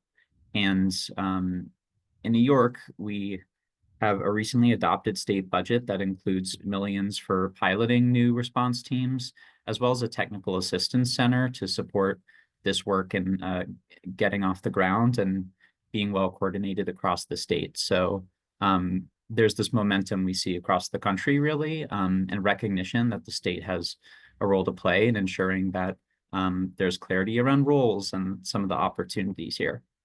Next slide, please. So again, I'll briefly just offer lay of the land here. I think it's helpful for contextualizing alternative first response specifically and what makes it special. Next slide. So here we just have a typology of police involvement. I think it's helpful to think of different response approaches as existing along a spectrum. We have police-based responses that just send police who ideally are specially trained. There are co-responses that are police-based in the sense that police are still present on the scene and typically operating that co-response team. And then on the other side, you have community-based responses, which can be primarily operated by contracted service providers, but increasingly we see also staffed by different government agencies at different levels, and they are composed in various ways that we'll get into. Next slide, please. So thinking about police response, ideally, when we're sending police, they have crisis intervention team training or other dedicated training, and we're reserving calls they respond to those that involve safety risks. Often, of course, and historically, they've been the default, and that's so much of why we're here today. Co-response, we have police and non-police responders together in some configuration addressing crisis situations. Typically, I think most often with co-response, we're thinking of embedded co-response where police and licensed clinicians are in the same vehicle. And again, because police are still involved, we're ideally reserving these calls we're reserving their involvement for those calls that involve safety risks. And if police are on scene, it's important to be clear about the why and who on the scene makes decisions affecting community members' care. And then multidisciplinary response teams typically involve a larger group, wider range of experiences and skill sets to address calls with varying levels of acuity. Next slide, please. So increasingly, state and local governments have invested in non-police response approaches thanks to community demands for change. And government leaders in impacted communities agree that we're asking police to do too much, and there are many situations that can be handled more safely and effectively by other specially trained responders. And these responses vary in terms of team composition quite a bit. Many teams are not necessarily requiring master's level clinicians in every response, as long as they're in a supervisory role, for example. But this field also uses a number of terms to describe these responses, and it can get confusing. We have alternative response, civilian crisis response, community crisis response, and of course, mobile crisis response. And across these teams, there's increasing recognition that 911 is an essential partner in the work, and greater coordination among 988 mobile crisis teams, traditional first responders, and 911 will ultimately provide 911 callers with those more appropriate responses that we're striving for. Next slide, please. So a little earlier, Ali mentioned this no wrong door concept. Regardless of which number of people in crisis or their loved ones call, they should be able to get the best possible response for their crisis. So clearly 911 has a central role to play when it comes to advancing the work of all specialized response teams. Exactly how 911 contributes depends on every community's response options, but the goals tend to involve increasing connections to appropriate support and reducing over-reliance on police and those negative outcomes we often associate with police response. Next slide, please. Increasingly, we're also seeing communities embed crisis specialists in their 911 centers who can support more effective call processing practices. This resource from the Harvard Government Performance Lab, I think, really helpfully outlines case studies and considerations for communities that might also want to embed behavioral health professionals in their 911 center. The decision to embed a crisis counselor in 911, even on a part-time basis, can support ongoing attention toward effectively implementing new call identification and diversion practices that you might be piloting. And when you have a behavioral health professional in your center who's thinking about this work all the time, it can help your center keep its foot on the gas, really, and increasingly normalize the practice of diverting crisis calls that may have previously gone to police. And when Kedra presents after me, she'll share more about how they're doing this in Austin. Next slide, please. So increasingly over the last few years, really after George Floyd was killed and we saw all these community demands for change, we've seen many communities launch alternative response teams that dispatch from 911 directly. Next slide, please.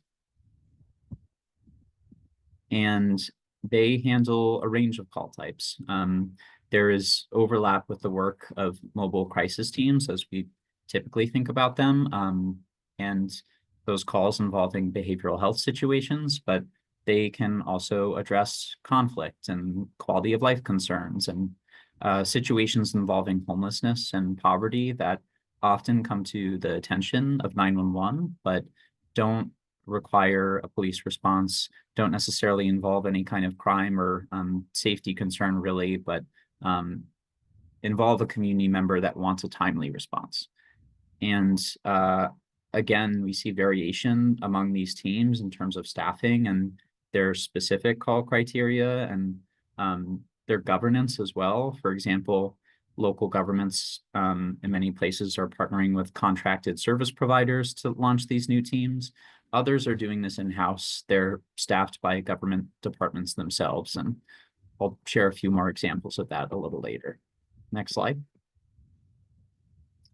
So these programs, again, vary a bit from place to place and are often locally tailored and responsive to what that community has said they want and need out of this kind of response.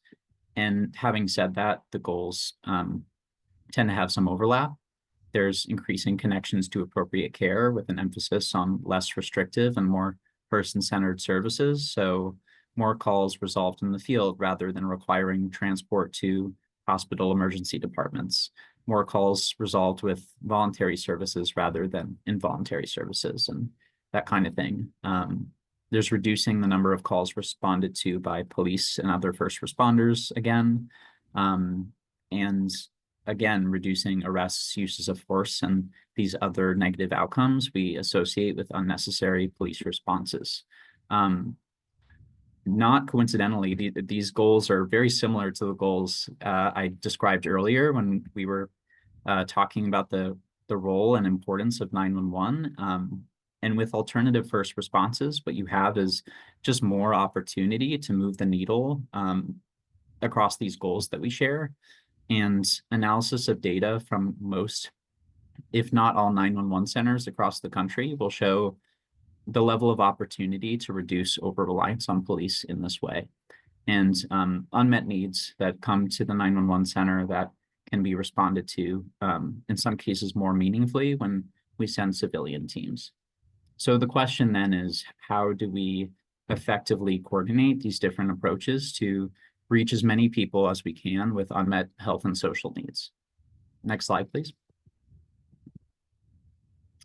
So slide is meant just to illustrate that this is a rapidly growing field and this work is happening across the country, and this is not an exhaustive list. Really, every other week, it seems like we're hearing about more places that are launching teams or seriously considering this work. So that's been really exciting to see. Next slide.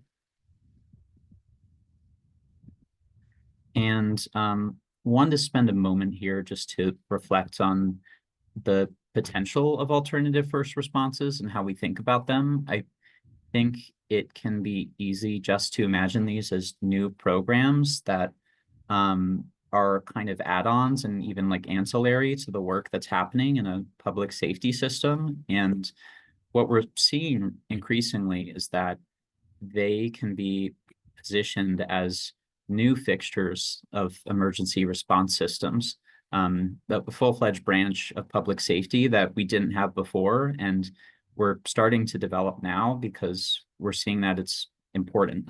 We really need those other responders to handle the range of concerns coming to 911. So in Albuquerque, for example, we saw the launch of Albuquerque Community Safety, an entirely new cabinet-level public safety department dedicated to civilian responses for mental health, substance use, and homelessness, among other concerns. For example, they've been expanding their scope recently to take on violence prevention strategy. Durham, North Carolina launched the Community Safety Department, and they embed a clinician at 911. They have a civilian crisis response team that they dispatch to 911 calls, and they also have some care navigation for that follow-up piece we often see as necessary. New Orleans has the Mobile Crisis Intervention Unit, which launched 24/7 citywide and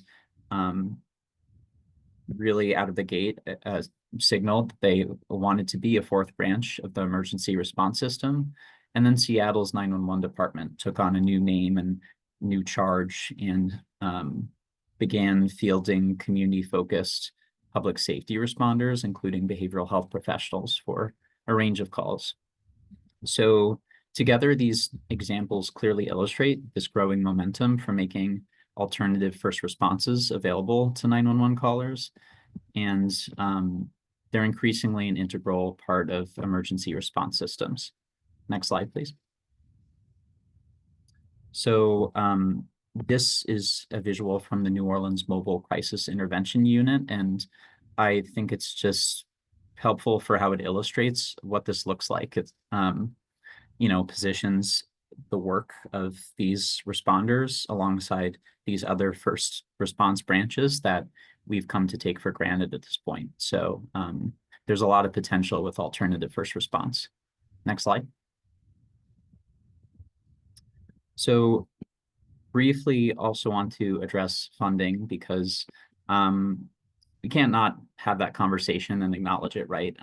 How do we get some of this work off the ground? This has taken shape in a few different ways across the country. We saw local ballot initiatives, for example, in Denver, Colorado, and Olympia, Washington. Denver had the Caring for Denver sales tax, which focused on raising funds to improve mental health and substance use services in the city. And that eventually led to the Denver Support Team Assisted Response Program, or STAR, which was among the first alternative response programs we saw. Olympia also had their public safety levy that passed around 2018 or thereabouts, and that led to the Crisis Response Unit, which was also among the first programs doing this work.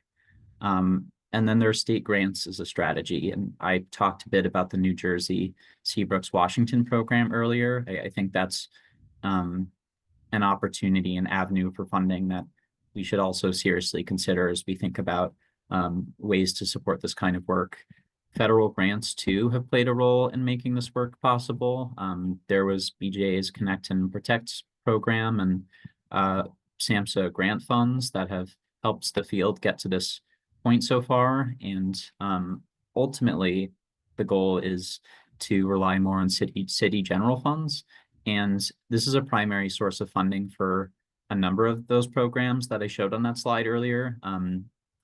And just to take an example, Albuquerque Community Safety just passed, or Albuquerque, New Mexico just passed a budget that had just under 18 million for Albuquerque Community Safety for this next fiscal year. With grant funding included, their headcount is 140 full-time employees. So it's a really significant investment in this work at the local level and shows what the possibility can be when you build and also tell your story effectively and make the case for expansion. So the goal is to make this work a line item in municipal budgets, really, rather than something that's grant funded to support sustainability. There might be need for creativity too, like pooling resources. I heard last week about interjurisdictional agreements out of Washington State that are making some of this work possible. Opioid settlement funds as well could be an avenue to explore. And I think it's also important to invest in data infrastructure that you'll need to meaningfully track your impact early and often, so you can then make the case for keeping and building on these responses over time. Next slide, please. So communities are changing their approaches to call processing and field response in a number of ways, and it's clear that there's no one-size-fits-all solution, but these different strategies can be layered to reach more on people with unmet health and social needs.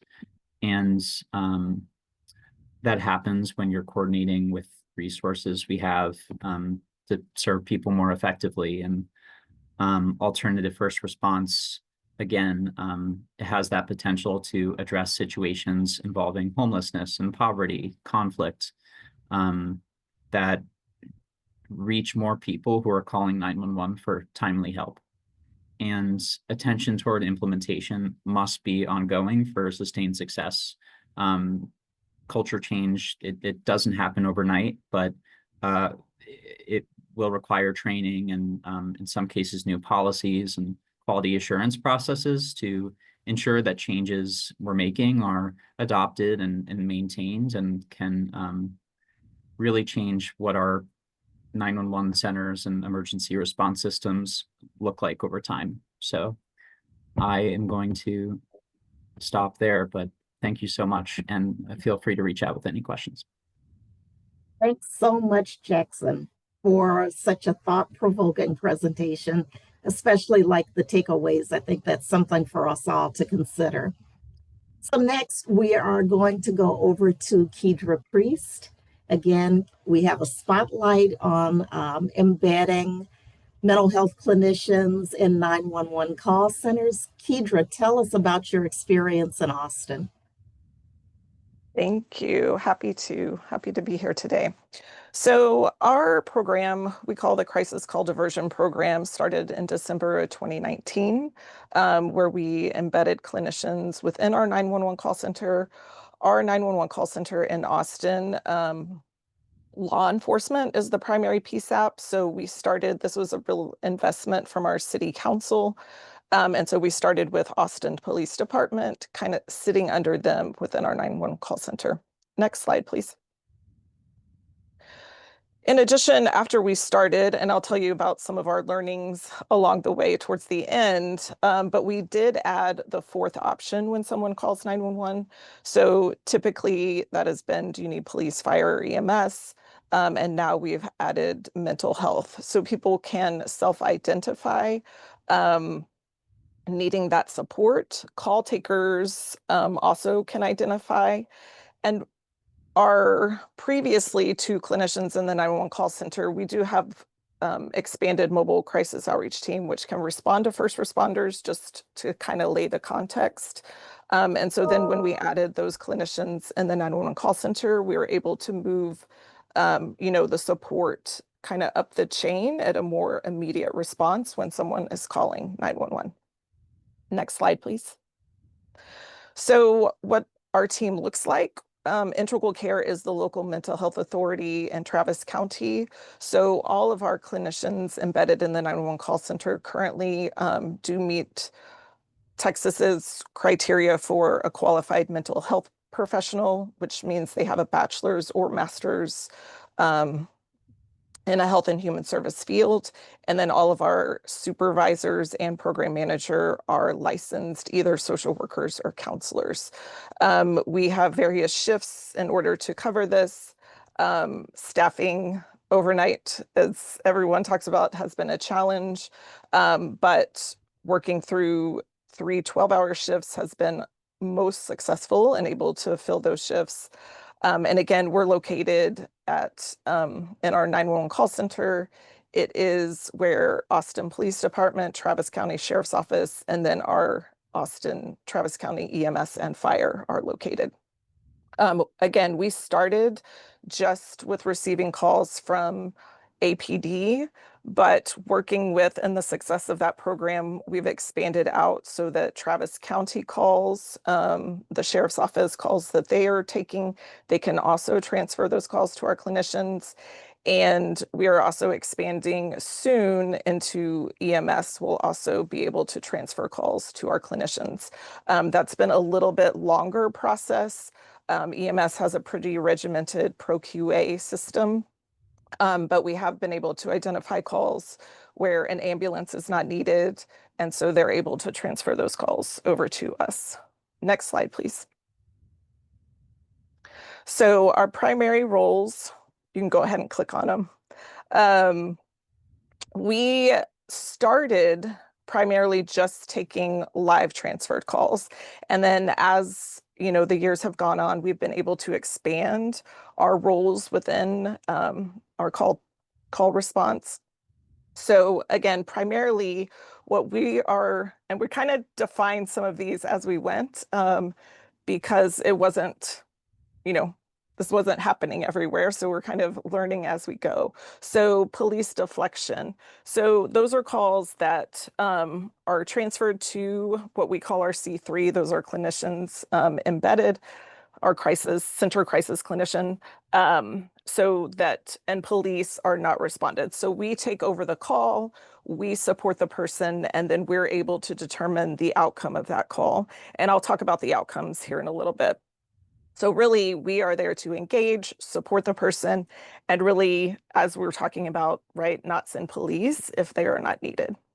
The other way that we've been able to support is what we're calling diversion. So a call that doesn't come to us initially, police, those calls do go to the police queue, waiting for a police response.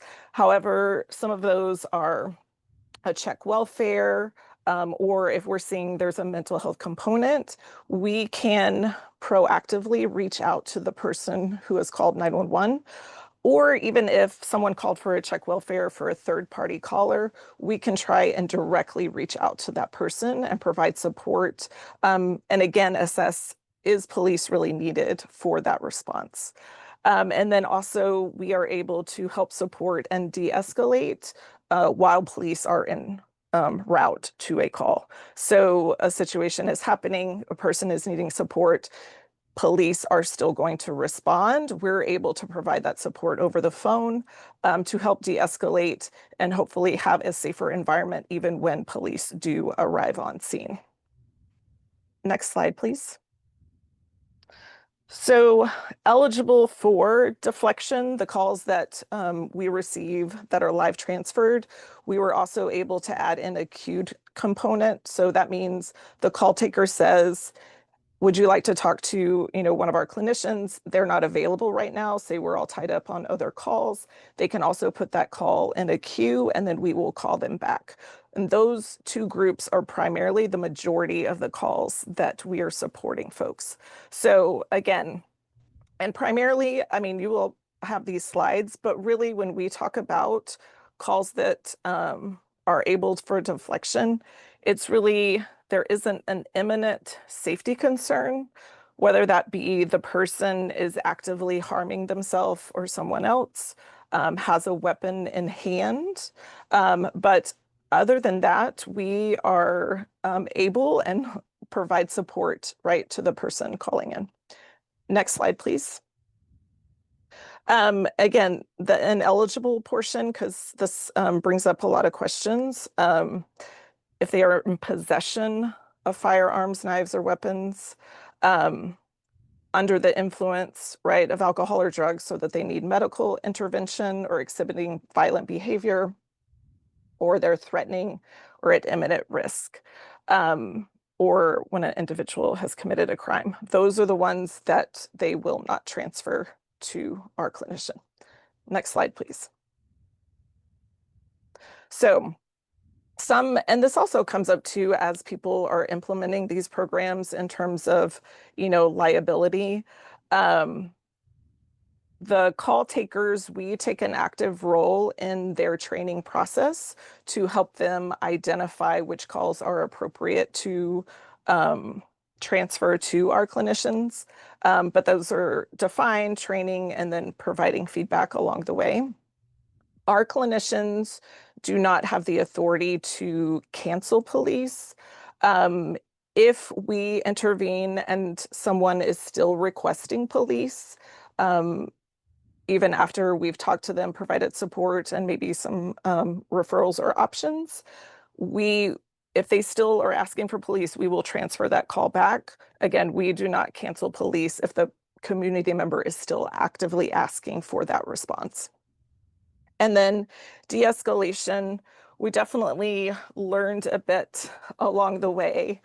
So just for context as well, our agency has a crisis helpline where 988 calls ring locally. So, and our expansion into 911 was with team members that had worked on our mobile crisis outreach team, and also had previous experience working on hotlines. And so how we're responding and talking to individuals, one example was somebody had a gun in a hotel and was expressing suicidal ideations. Excuse me. So how we are approaching, as a clinician on the call, we are, trying to get the gun in a different room or potentially having that person exit the hotel room, which is very different procedures than police. So we did have to work through some of those things to make sure that we have clear identified roles and expectations of those some are higher acuity calls that we are supporting on. Next slide, please. You can go ahead and thank you. So the other thing to consider as we were putting clinicians in the 911 call center is we do have different legal and privacy laws. So obviously our police department is not covered by HIPAA. We are clinicians are not licensed telecommunicators or law enforcement. And so for us to be able to have access to their CAD system, all of our clinicians embedded in the 911 call center do go through CJIS background checks and some training around that so that we have that clearance level in order to be able to interact with CAD. And then we also worked through some of the legal things in terms of if a call, because all calls are recorded at the 911 call center, if a person is requesting calls that we were involved in, that goes through our medical records department for that piece of the call. Next slide, please.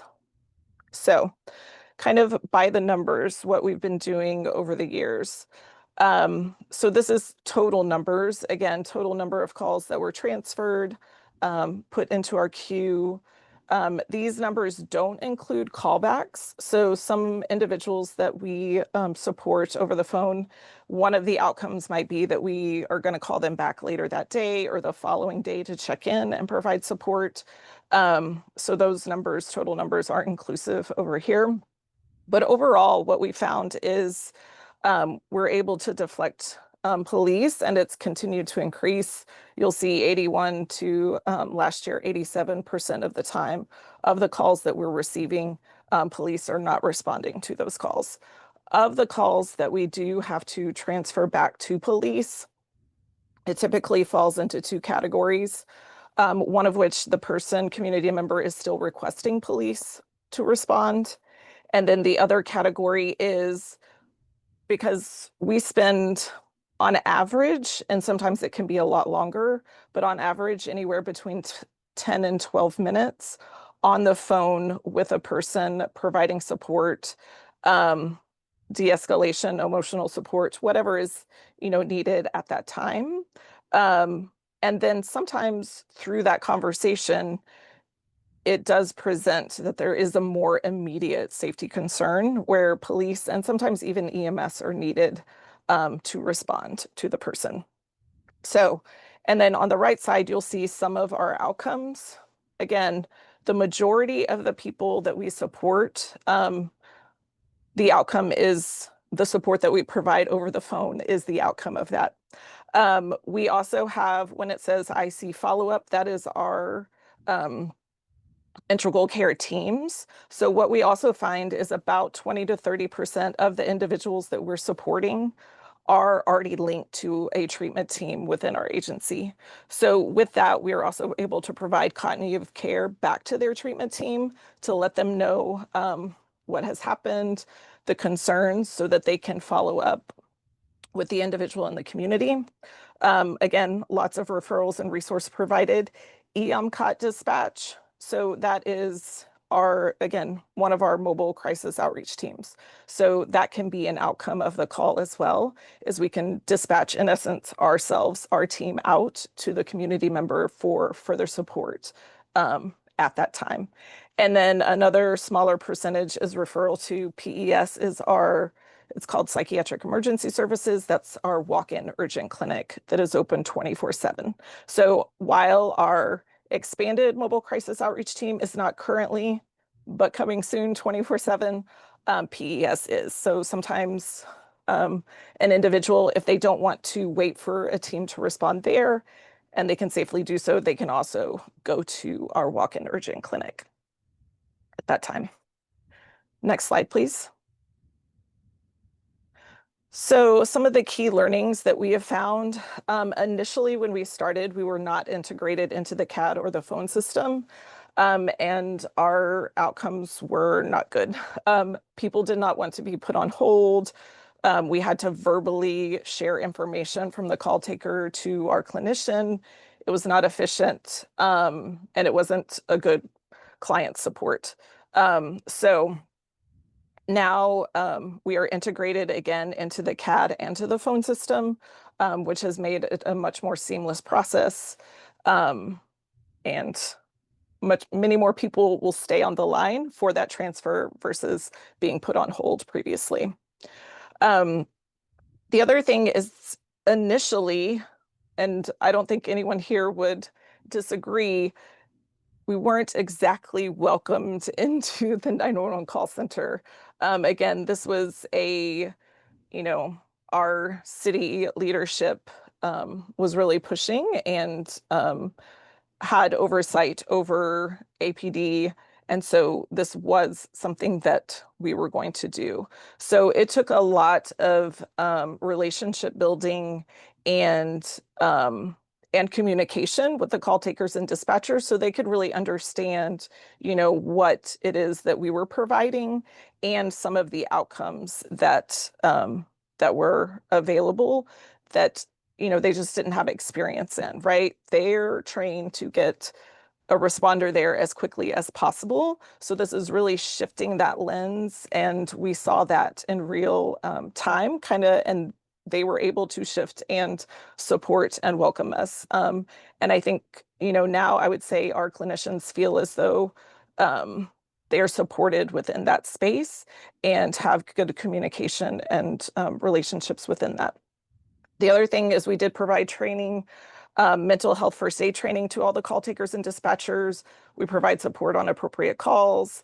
And then as well as our staff took an abbreviated CAD class so we could understand how to operate. We do not have full access to CAD but we do have limited access, so we're able to see what has transpired in that 911 call when we're receiving it. And then the other thing I would just say, which I mentioned before, is our agency does have a crisis helpline where 988 calls ring locally. Our clinicians often, right, are providing, when we talk about providing referrals, educating folks on 988 and our crisis helpline that does ring locally for them to get support. The other thing that I would say is that we found in comparison calls that we receive at 911 versus 988, there is a higher percentage of individuals who are experiencing some type of psychosis. And so it's at times a little bit different call type and how we're providing support to the community members, just things to consider. Next slide, please.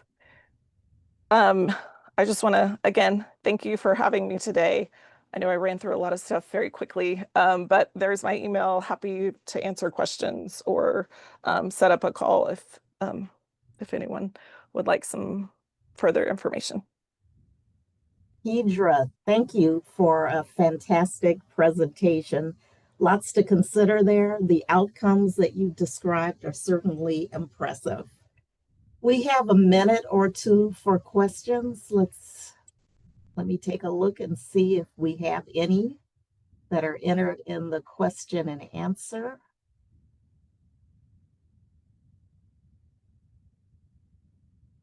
I am not. If you have a question, please put it into the Q&A feature. Let's see if anything pops up.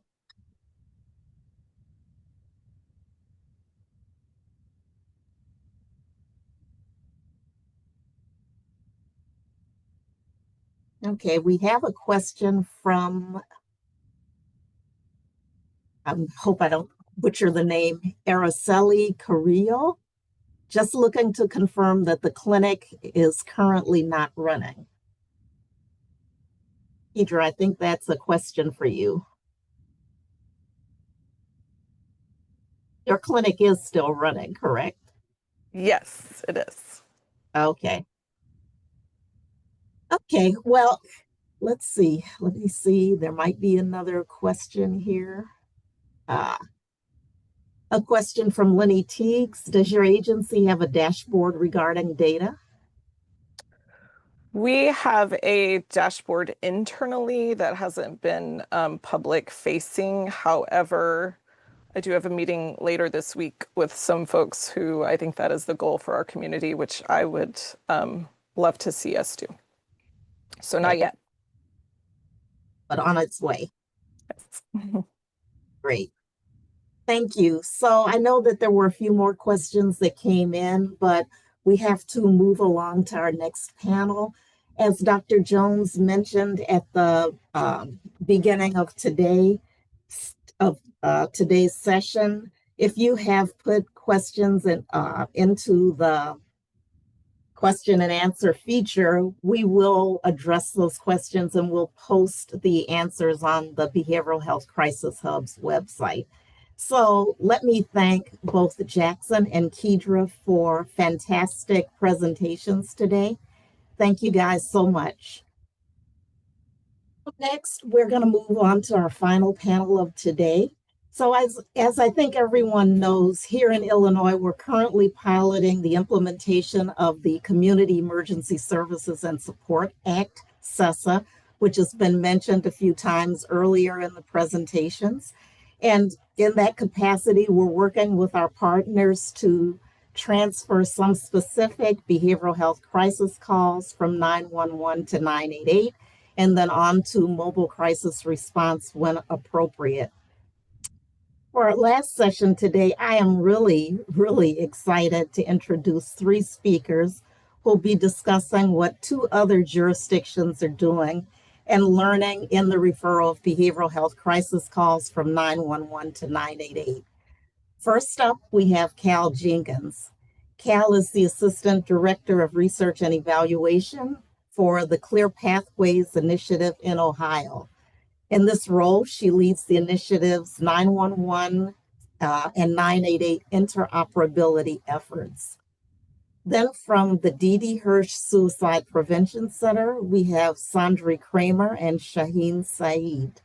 Sandri is a founding member of the Los Angeles Suicide Prevention Network and she has over 25 years of experience in suicide prevention, intervention, and crisis center work.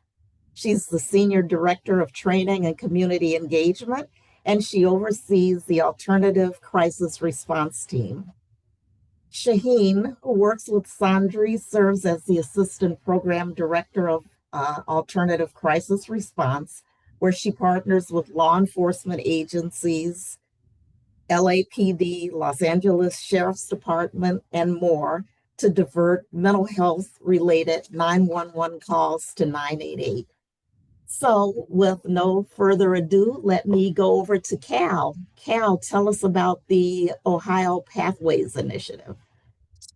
Hi, everyone. Thank you so much, Dr. Smith, for the introduction. As you mentioned, I'm Cal Jenkins, Assistant Director of Research and Evaluation with the Clear Pathways Initiative. And we can actually go on to the next Cal, slide. I'm sorry to interrupt. We're having a really difficult time hearing you. I don't know if maybe just speaking a little louder or a little closer. Guys, is that any better? No? A little bit. Yeah, just if you want to just speak up as loud as you can. Thanks. Okay. Would you all mind actually, maybe I can do a little bit of troubleshooting if the other presenters don't mind going first and I come back? I think that's a great idea. Oh, please Sure. go ahead. Okay. Yeah, sure, we can do that. So, Sandri, would you like to kick off the presentation and tell us what you're doing out and what you and Shaheen are doing out in LA? Sure. Thanks, Cal. I'm kidding. Yes, that's not a problem at all. Certainly we can go ahead and get into the work that we're doing over here. Let's just get started right away and move us to the next slide. Okay. Oh my goodness. Okay, hold on one second. I'm getting all kinds of pop-up windows over here. So very briefly, I wanted to let everybody here know who Didi Hirsch actually is. So the Los Angeles Suicide Prevention Center was actually the nation's first suicide prevention center. We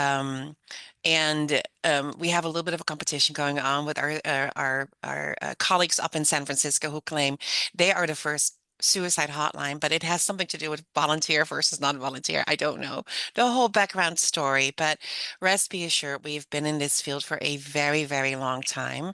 We were there when the National Suicide Prevention Lifeline first started. Also when they implemented chat and text services, which was in 2012. We are currently one of only 6 centers in the nation that provide 24/7 Spanish services. And we are California's largest 988 centers. There's 12 of us in California. And also one of the highest volume ones in the network. Next slide. So as I mentioned, there are 12 centers 988 centers in California. We are a very populous state. I wanted to give you a glimpse of what it looks like, what the landscape of 988 looks like in California. If you look here, the green area is our primary coverage area. Although, oops, it went away. Sorry, and thank you. In addition to that, you see that Santa Barbara County sort of touches upon there to the left to our primary coverage area. That's also part of our coverage area. It just doesn't show that yet in this particular map. While there's other centers who have like a much smaller coverage area, or some even have a larger one, you can see population-wise how enormously big our coverage area is for 988. Almost 19 million people, and that is more than almost every single one of the states, and there is no other 988 center that covers as many people. So we are very busy, which means we're constantly working on increasing our KPIs, making sure that every call gets answered within a timely amount of time. But it's one of our biggest challenges because of the fact that we cover such a large area. Next slide. And there, if you don't mind, go ahead and put all of those up. There's some animations in there. And I apologize, we could have taken that out. I wasn't thinking about the fact that we're not in the driver's seat for this. Okay, that's good. So I wanted to remind everybody to what 988 is actually supposed to do. So initially 988, when we first started this effort to get a 3-digit number to make it easier for people to remember when they are experiencing a behavioral health emergency or crisis, to call a number that is not a long 1-800 number, right? When we first started that was really the primary focus. We just wanted to get something which was actually mimicking what was happening in some European countries where they had an easy to access behavioral health emergency number. That eventually became 988, but in the lead up to that, there was a recognition that 988 shouldn't just be a phone number for people to call. We should kind of see it as the entryway into crisis care. And then where do we go from there? And so that now has become a little bit of a mantra. Some of you may have already heard this, but the long-term vision of 988 is really seen as this sturdy 3-legged stool, right? The first entry point is we got to have someone to answer the call. Those are the 24/7 crisis call centers, and that network is well established and continues to be built out as we speak. The second part of 988 is this piece of, hey, what if a response is needed? How do we connect people who need an in-person response to care? And that, rather than it being law enforcement division, is, hey, let's look at crisis mobile response teams, right? The very ambitious goal, and we are absolutely not there. I really probably should change this slide by now, was like, by 2025, which we are in right now, we should be at 80% capacity for the nation. That is a very lofty goal, and we're far off there. And then finally, the third leg of this stool is that we got to have some place to go if mobile response arrives and determines we need to take you somewhere, you need to have a more intense in-person care. Where do people go? And then the idea is, rather than those being emergency rooms, let's build out more crisis stabilization center, peer respite centers, and short-term crisis residential home. And again, very lofty goal. I don't think we're going to get there, but it's good to have lofty goals. The hope was to be at 80% capacity by 2027. Next slide. And I just wanted to give you guys a little bit of background there. And here I am going to hand it over to Shaheen, who's going to briefly talk about what the vision is for alternative crisis response in Los Angeles County. Yeah, so hi everyone. The vision and the goal in LA County for ACR is really to keep that individual, to treat them quickly, effectively, and with empathy and with the most restrictive level of care, and to keep them in the community safe, and to keep them in their neighborhoods and safe. And so what we're doing is, as Dee Hirsch and as part of our ACR program, is we work very closely with the Department of Mental Health, their access program, and their mobile response teams to really coordinate services and figure out, okay, if there is an individual in need, perhaps we can de-escalate that situation and provide them with immediate mental health support over the phone through 988. And if that doesn't work, then we would then send that call over to Access, where their goal would also be to de-escalate over the phone and provide them with appropriate support. And then the third option would then be an in-person mobile response, where their goal is to really to keep that person safe and in their community and to de-escalate in person. And so we do a great job at collaborating and working together in meeting to discuss cases and consulting with each other to ensure that we're able to appropriately help the help seeker. All right, Sandra, I'll pass it back to you. Thank you. Next slide. All right, so I'll go over this very quickly, but basically the idea here is that we recognize that there's still a lot of gaps that exist in crisis care, right? I mean, if we look at LA County, almost 10 million people, there's a lot of resources out there, but the connection between those resources is shaky at best, but most importantly, people in the community don't necessarily know where they are, how to get access to them. And so the hope is eventually is when we start working more closely, collaborating more closely with all our community partners, providing various levels of care, we can start closing these gaps. So one of the first things we really needed to concentrate on, which has already happened, was geo-routing. So initially 988, if you called 988, you would be routed to the nearest 988 center based on your area code. That might have worked 10 years ago when we all had to pay expensive roaming charges for our phones, but now everybody just keeps their same phone number. And so it's not very realistic anymore. That took some doing. It's an FCC regulation.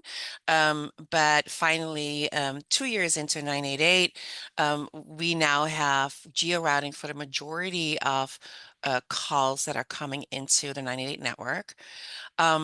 Again, as I already mentioned, those collaborations are super important, right? We have to not only collaborate with 911, which we're going to talk about in a minute, but other important community resource folks, such as 211.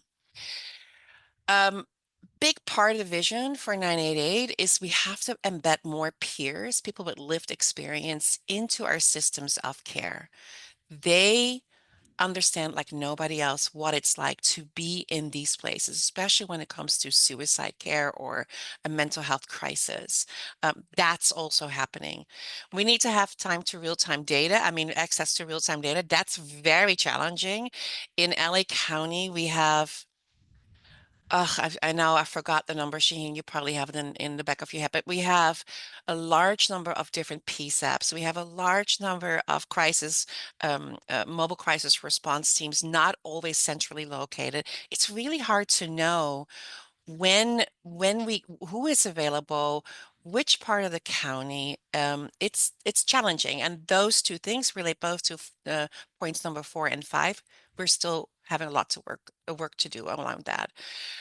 Equitable mental health access, one of the great things that we found out about our 911 diversion program that we have had in place with LAPD for a number of years now, is that it turned out that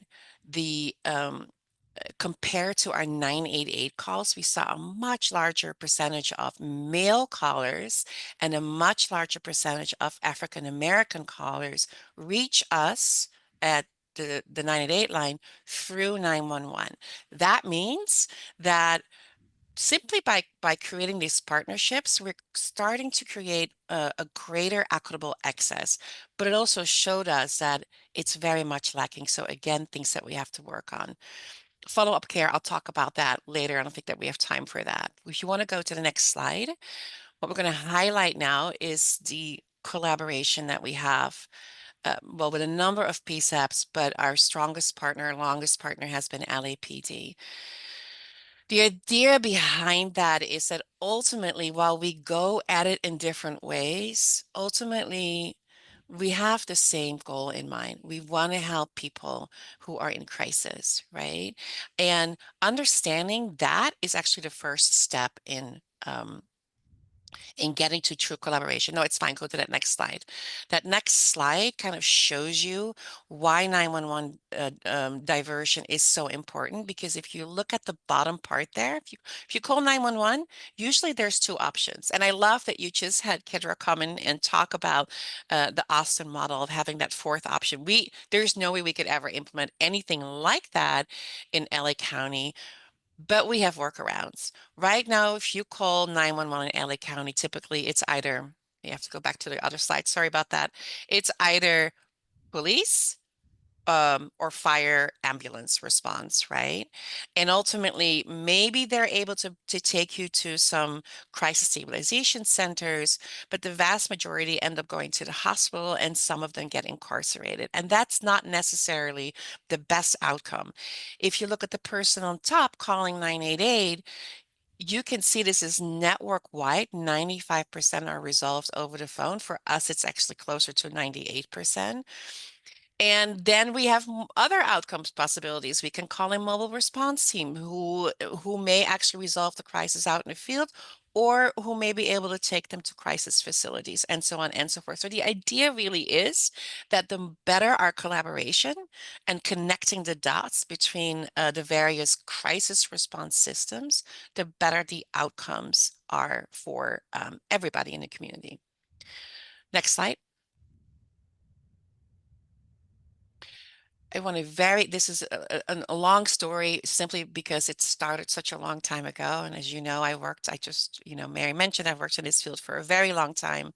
Our relationships with working alongside law enforcement on the crisis line go all the way back to the 1990s when we first started having LAPD SWAT. These are the negotiators for LAPD, take on shifts on our crisis line. And they did that so that they could keep their active listening skills sharp, which they then in turn needed to use for out in the field negotiations, right? And it created sort of this greater understanding between the two types of work that we do. And that has a great foundation. As you heard earlier, it's not easy to get from a crisis center perspective to get into a PSAP or law enforcement world, but it's good if you have these very solid, good relationships to build on. And that started for us in the 1990s. In 2005 is when I first heard this. I heard about a little pilot program happening in New York City, of all places, where the NYPD had an agreement with the local hotline to say, hey, we go on a lot of calls. They call them ECDs, or emotional crisis, or EDCs, emotional distress calls. And those calls would end up not with hospitalizations, not with arrests. They said they usually just need a TLC. And so what if we just sent those calls to you? And I heard that and I was like, what a great idea. That program was short-lived. I'm not even sure why that was the case, but that planted a seed for me. And then I spent the next 10 years trying to get a law enforcement agency to work with us to do this. And I got no a lot of the time because it was sort of like no, this is our turf. We're going to go out. When somebody calls 911, we have to respond to it. And then I finally got connected with a person whom I now call my champion over at LAPD. Captain Brian Bixler oversaw MEU, a mental evaluation unit for LAPD. And he said, why haven't we already been doing this? I'm like, exactly. So then the two of us worked to bring the chief on board, and we ultimately ended up getting funding finally in 2020. And then we launched in February of 2021 and expanded to 24/7 in 21. And Shaheen is going to briefly show you what exactly it looks like for us in 911 diversion, which is the next slides. And this is just the overview. Yeah. Oh, sorry, Mary. No, just a reminder, we have about 5 minutes. Okay. Breeze through. So can you please go to the next slide? I'll go into details okay. So when we partner with the PSAP, this is the criteria that we have in place, and this works really well because they're able to send over appropriate calls to us that we're able to de-escalate 98% of the time. And so if the person needs medical attention, or if they're out on a structure or a bridge, or if they have a weapon and there's a threat to public safety and others are present, or if they have a weapon inside a building with others present, then those are calls that would not be sent to us. So this is kind of like their screening category that they use before they send calls over to us. Next slide, please. And these are basically the protocols that we have in place. So when they identify an appropriate call for diversion, when that call is warm transferred to us, what we ask is that they share that incident number with us, the caller phone number, location, name, and any essential details. It's important to note that there are going to be times when all of this information may not be available, such as the caller's location or name, because they've only spent a few minutes with the dispatcher. But then once that call is warm transferred to us, that caller then develops a rapport with us, and then they share more information, which is really helpful to better support them. Next slide, please. And the way our partnerships work is we look at every single call that is diverted over to us through our contractual obligations and through a quality lens as well. We want to make sure that the call is not staying in the queue for too long, that we're handling it appropriately. And when we do handle the call, that we are implementing all of our safety planning and assessments. And we want to ensure that once we receive that call, that we're also offering them a follow-up call. So basically, we roll out the red carpet for our 911 diversion calls, where not only does that call jump the queue, but then we offer a follow-up to every single call. And this really helps us to find out, hey, were your needs met? Did these resources work out for you? And a really quick success story. We got a call from a mom who was worried about her son. And once that call was diverted over to us and we followed up with the mom, we found out that the mom was also having thoughts of suicide. And this was a great way for us to then connect her with immediate mental health support. And now she knows that 988 is a resource. And it's really rare, but there are times where we might have to send that call back over to the PSAP. So as we continue to partner and as our program grows, there are adjustments that we need to make where maybe we need more detailed reporting, where we look at our follow-up and qualitative outcomes. There is a need for community education. And so we are working on raising more awareness of 988, and Sandra's able to do that through her training and outreach team as well. And it's important to be cognizant of the different cultures at the various PSAPs that we partner with. Next Sandra, slide. I don't know if you wanted to add. Yep. Okay. Yeah, it's the final one. No, it's okay. So ultimately, because I know we are out of time, ultimately, what is really important is as we started to now expand with several stations from the LA Sheriff's Department, which is a decentralized department. So all the various stations, there are 23 of them, have their own little dispatch center, which is an interesting mix for us to work with. We also work with 2 other police departments now, have onboarded those. We recognize through all the lessons learned that we need to make sure that the PSAPs, the police departments, are really ready. And so that's been like for so many years, I was the only person doing this work, and I'm so excited to finally have a small team in Shaheen and Barbara, who is a 911 diversion coordinator,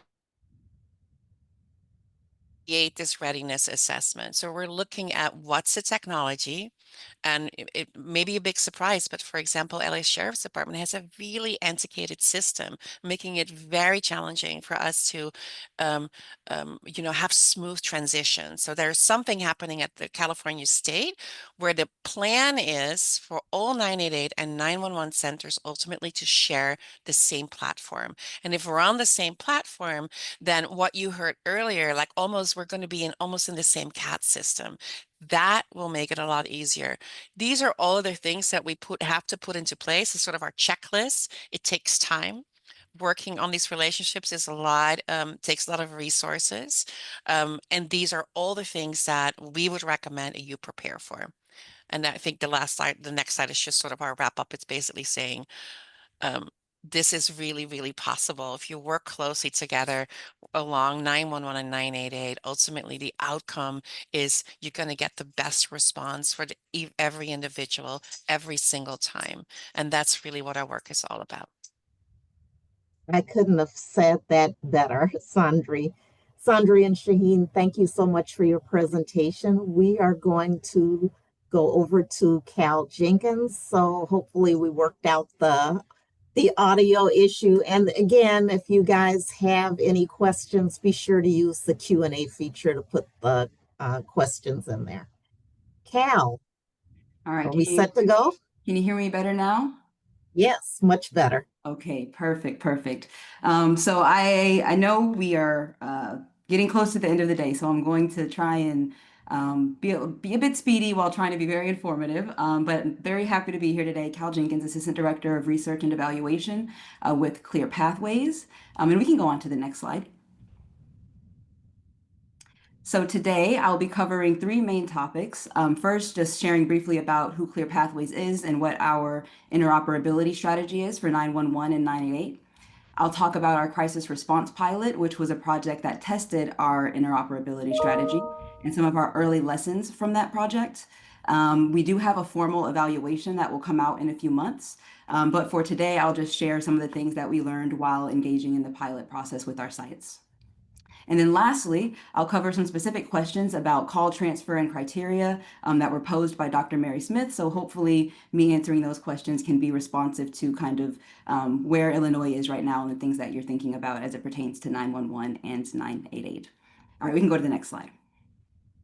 So this is just a quick screenshot of Clear Pathways website. The focus of Clear Pathways is ensuring that adults experiencing a behavioral health crisis have a clear path to person-centered help.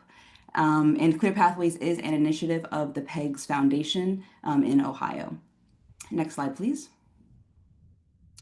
And then lastly, our mission and vision. Our mission is to assist partners to accelerate implementation of best practice crisis response to reduce reliance on jails and hospitals, and once again, ensure that adults experiencing behavioral health crisis have a clear path to getting person-centered help. Today, we're going to be focused on our assistance to local communities, specifically 5 of them that participated in our pilot.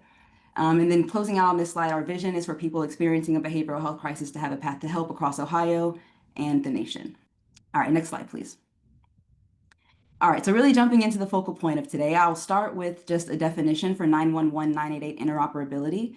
Interoperability formalizes interconnectedness between systems so that connections extend beyond simple coordination to include formal protocols, procedures, or agreements that allow for the transfer of calls between 911 and 988. So put simply, you know, the ability to seamlessly transfer calls between 911 and 988 as needed for the call.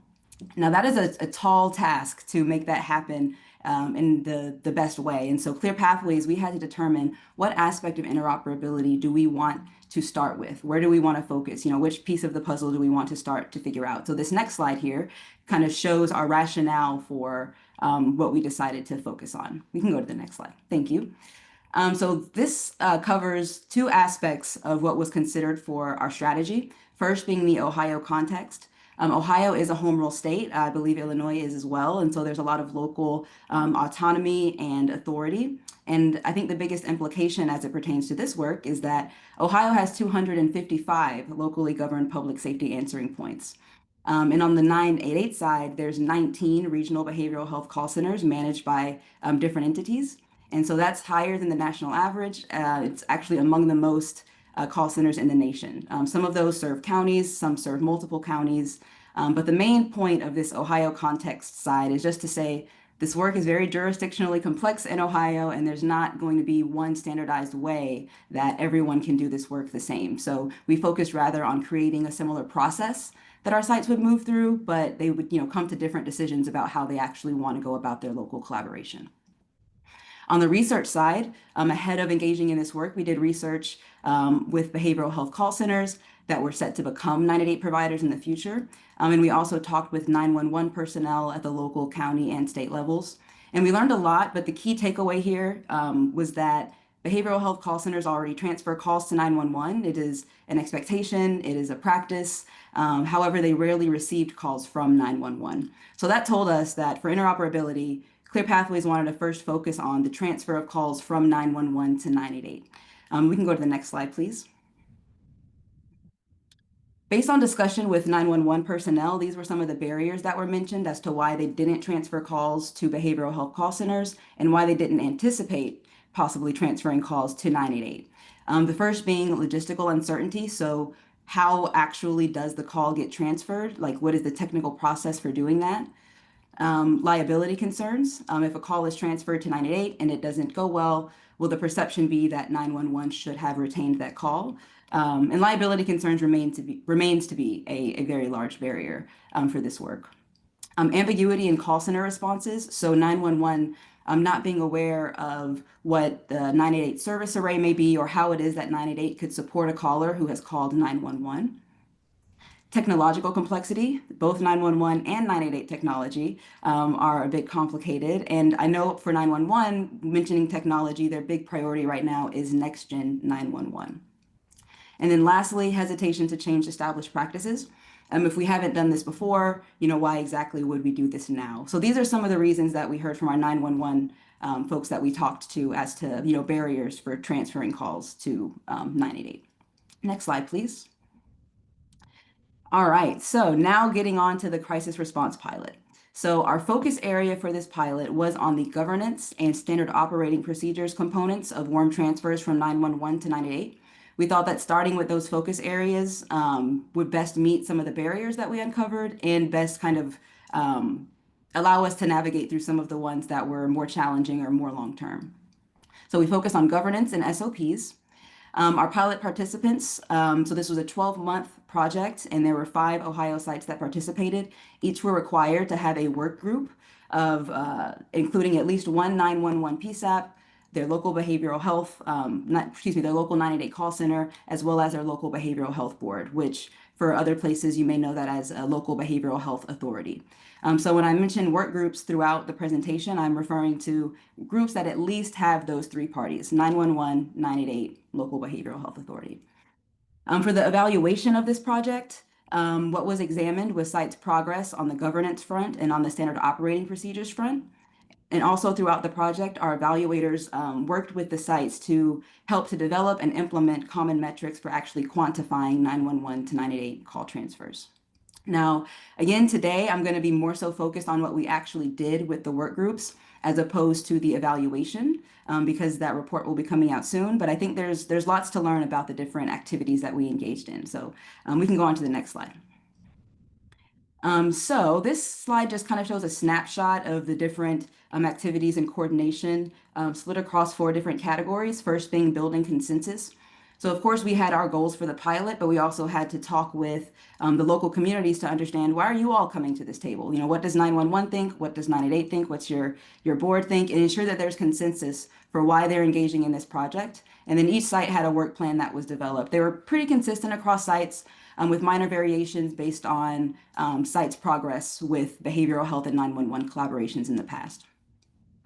Next, understanding each other's systems. So we spent a lot of time learning about the difference in call takers and call flow between 911 and 988. And I think that went a very long way. And just, it was a very great education experience for both 911 and 988. We use scenario exercises to talk through what it would look like for a call to move from start to finish of certain types of calls for 911 and for 988.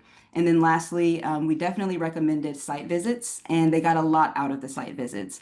This work was done virtually, so that was an opportunity for folks to get together in person and do some relationship building, and understand that for the 911 and 988 call centers, there were actually a lot of similarities that helped 911 build some trust in 988. Number 3, analyzing and identifying call types. So we requested a month of data from each of the sites to just do a sample of coding, because in Ohio, at least, behavioral health calls are not coded very well.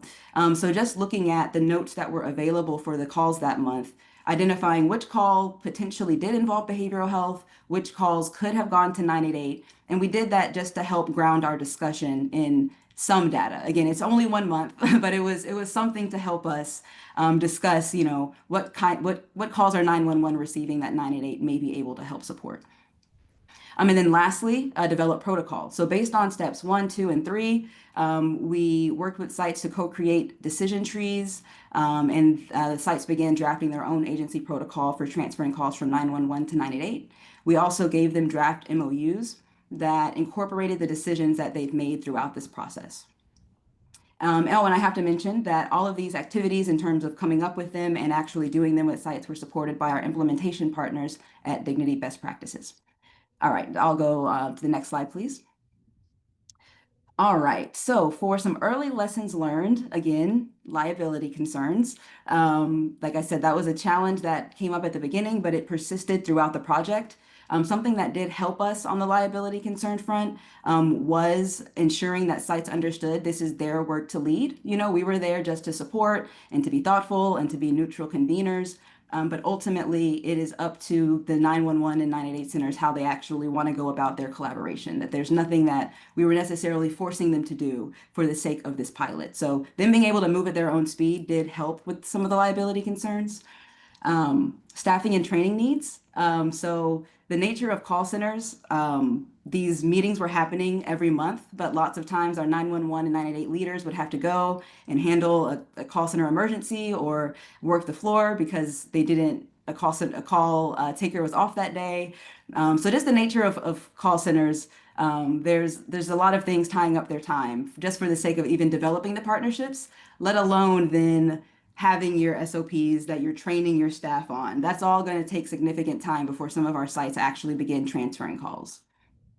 Competing priorities and differing philosophies of 911 and 988, just that these are two fundamentally different services, and that's not a bad thing, but there's certain things to overcome when collaborating. And I think Kedra mentioned a solution to this earlier, that 911 calls, they're recorded and they can be made publicly available, whereas 988, it prioritizes confidentiality and privacy. And so that's just one example of a competing priority that has to be overcome. And so I'm sure there's all kinds of creative solutions that will come about, and again, including what Kedra mentioned earlier.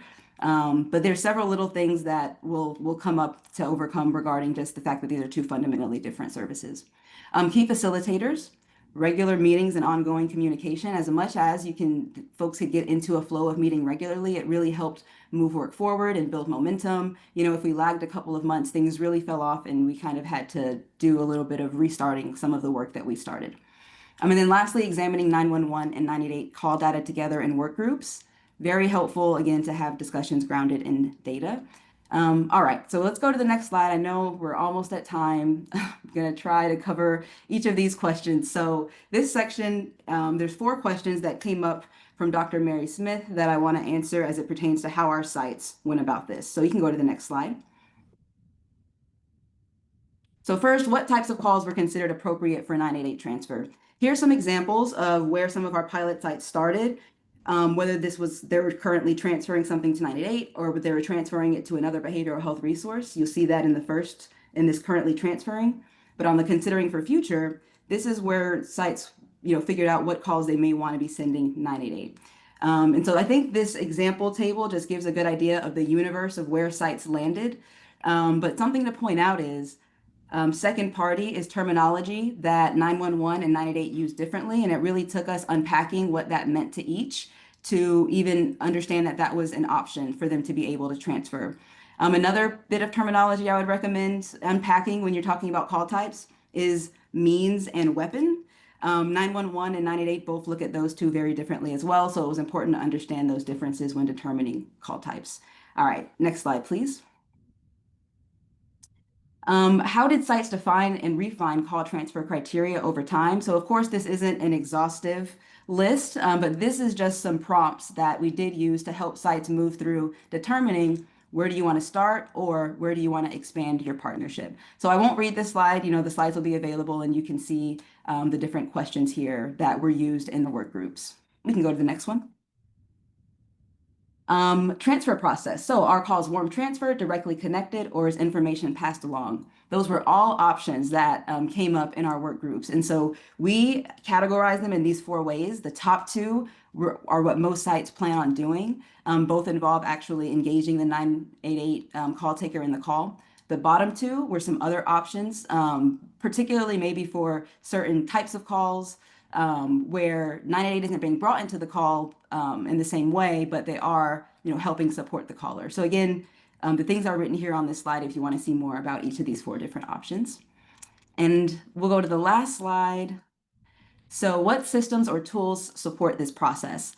This is just to mention that we used decision trees for 2 fronts. One, to help drive discussion. It was a very helpful way to help sites co-create their criteria via using a decision tree. And then also sites do plan, some of them plan on incorporating the decision tree into their formal SOPs. So it's helpful for actually deciding what you want the criteria to be, but then also helpful for it being actually within the protocol to provide a structured approach to decision-making and implementing call transfers.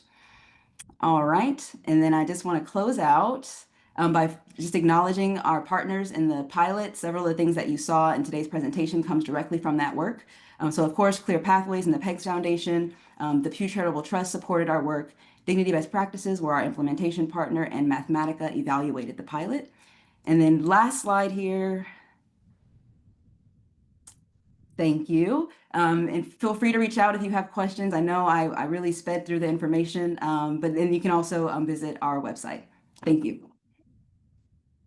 Cal, thank you so much for presenting us with so much information. You know, it's really interesting to me how many of the issues that you mentioned in your pilot apply to us here in Illinois. We're finding some of the same things, you know, some of the same learnings as we go through working with our partners to implement CESA here.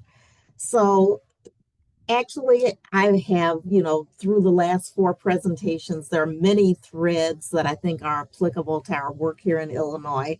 And I think we'll be able to use some of the lessons learned and the information that's been provided to help us as we continue our work here at Illinois. So again, let me thank all 4 of our panelists. Let's see, we may have 1 minute for a question. So let's just go take a look. And let's see. Let's see, the first 2 questions that are open, I think, pertain to other presentations. I do see a question from Jessica Hamino. Step 3 talks about call code dashboards. Can Speaker Jenkins share an example of a dashboard with us? I unfortunately cannot share the example because this information is, belongs to the pilot sites themselves. But what I will share is that the dashboards were used internally, essentially so that we could have discussion about the different types of, it showed the percentage of different categories of calls that 988 receives, so that 988 could see, oh, you receive these types of calls and you receive these types of calls a lot, and it just helped understand it's beyond just calls involving suicidal ideation. That was one of the key things that helped. And it also showed the percentage of calls that go from 988 back to 911 and which calls those were, again, to help make decisions about what might be appropriate starting calls versus not. It allowed for us to filter to see different things we may have been interested in the data, but it wasn't a real-time live updating dashboard. I do want to emphasize that. It was really, again, for the purpose of internally having a conversation, being able to look at one set of information and filter as we needed to. Great. Thank you, Cal, for that response. I think it's been raised because we are starting to think about dashboards here in Illinois for some of the crisis continuum data that we're collecting. So again, let me thank everyone, Jackson, Kedra, Shaheen, Sandri, and Cal for your great presentations. So let me turn it back over to Dr. Jones. Thank you, Dr. Smith, and thank you, speakers, for a lot of information, very informative. It reminds us that we're in this work with others, which is really important. And I'm glad that we are, sharing information and creating a learning community to do this work. As we wrap up this morning, I'd like to take a moment to thank all of our incredible speakers and you, our audience, for making this such a success. So if you're not already registered for days 2 and 3, please do so now by clicking on the link provided in the chat. As a reminder, day 2 of the forum is happening same time next week, June 18th from 9 to 12. We will be talking about building resilience and services to thrive in this new era. We'll have interesting speakers that will be talking about community resilience, personal resilience, family resilience, and speakers including our own Dr. Donnell Barnett, University of Chicago researcher Dr. Hayato, and Father Flager, Michael Flager, pastor of St. Sabina's Church in Chicago. We'll also have breakouts. So we're going to have breakouts in that meeting where we're talking about mobile response. We're excited to have a breakout on children that will be led by our own Dr. Dana Weiner, with Christine Herman and Elizabeth Manley presenting. We'll have one on substance use emergency response. I believe it's on MAR now. That'll be moderated by Dr. Rivera, and we'll have Dr. Scruggs talk about rural communities. So those will be the breakouts. We'll also have personal stories of resilience, and it should be a great morning. Day 3, again, June 25th, 2 Wednesdays from now, we'll close out the forum by generating hope for the future through collaboration and innovation. We'll be talking about how technology can support our work, and some cautions as we think about technology, AI and digital technologies that are patient facing.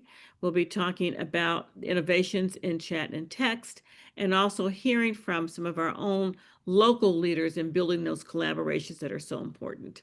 So again, remember, your voice matters to us. Please take a moment to complete the evaluation for today's event. We really want to know whether or not you like the virtual format. There will be a link in the chat via the QR code that you see here on the screen. And we'll be sending you also an email within 30 minutes where you can use to do the evaluation through that.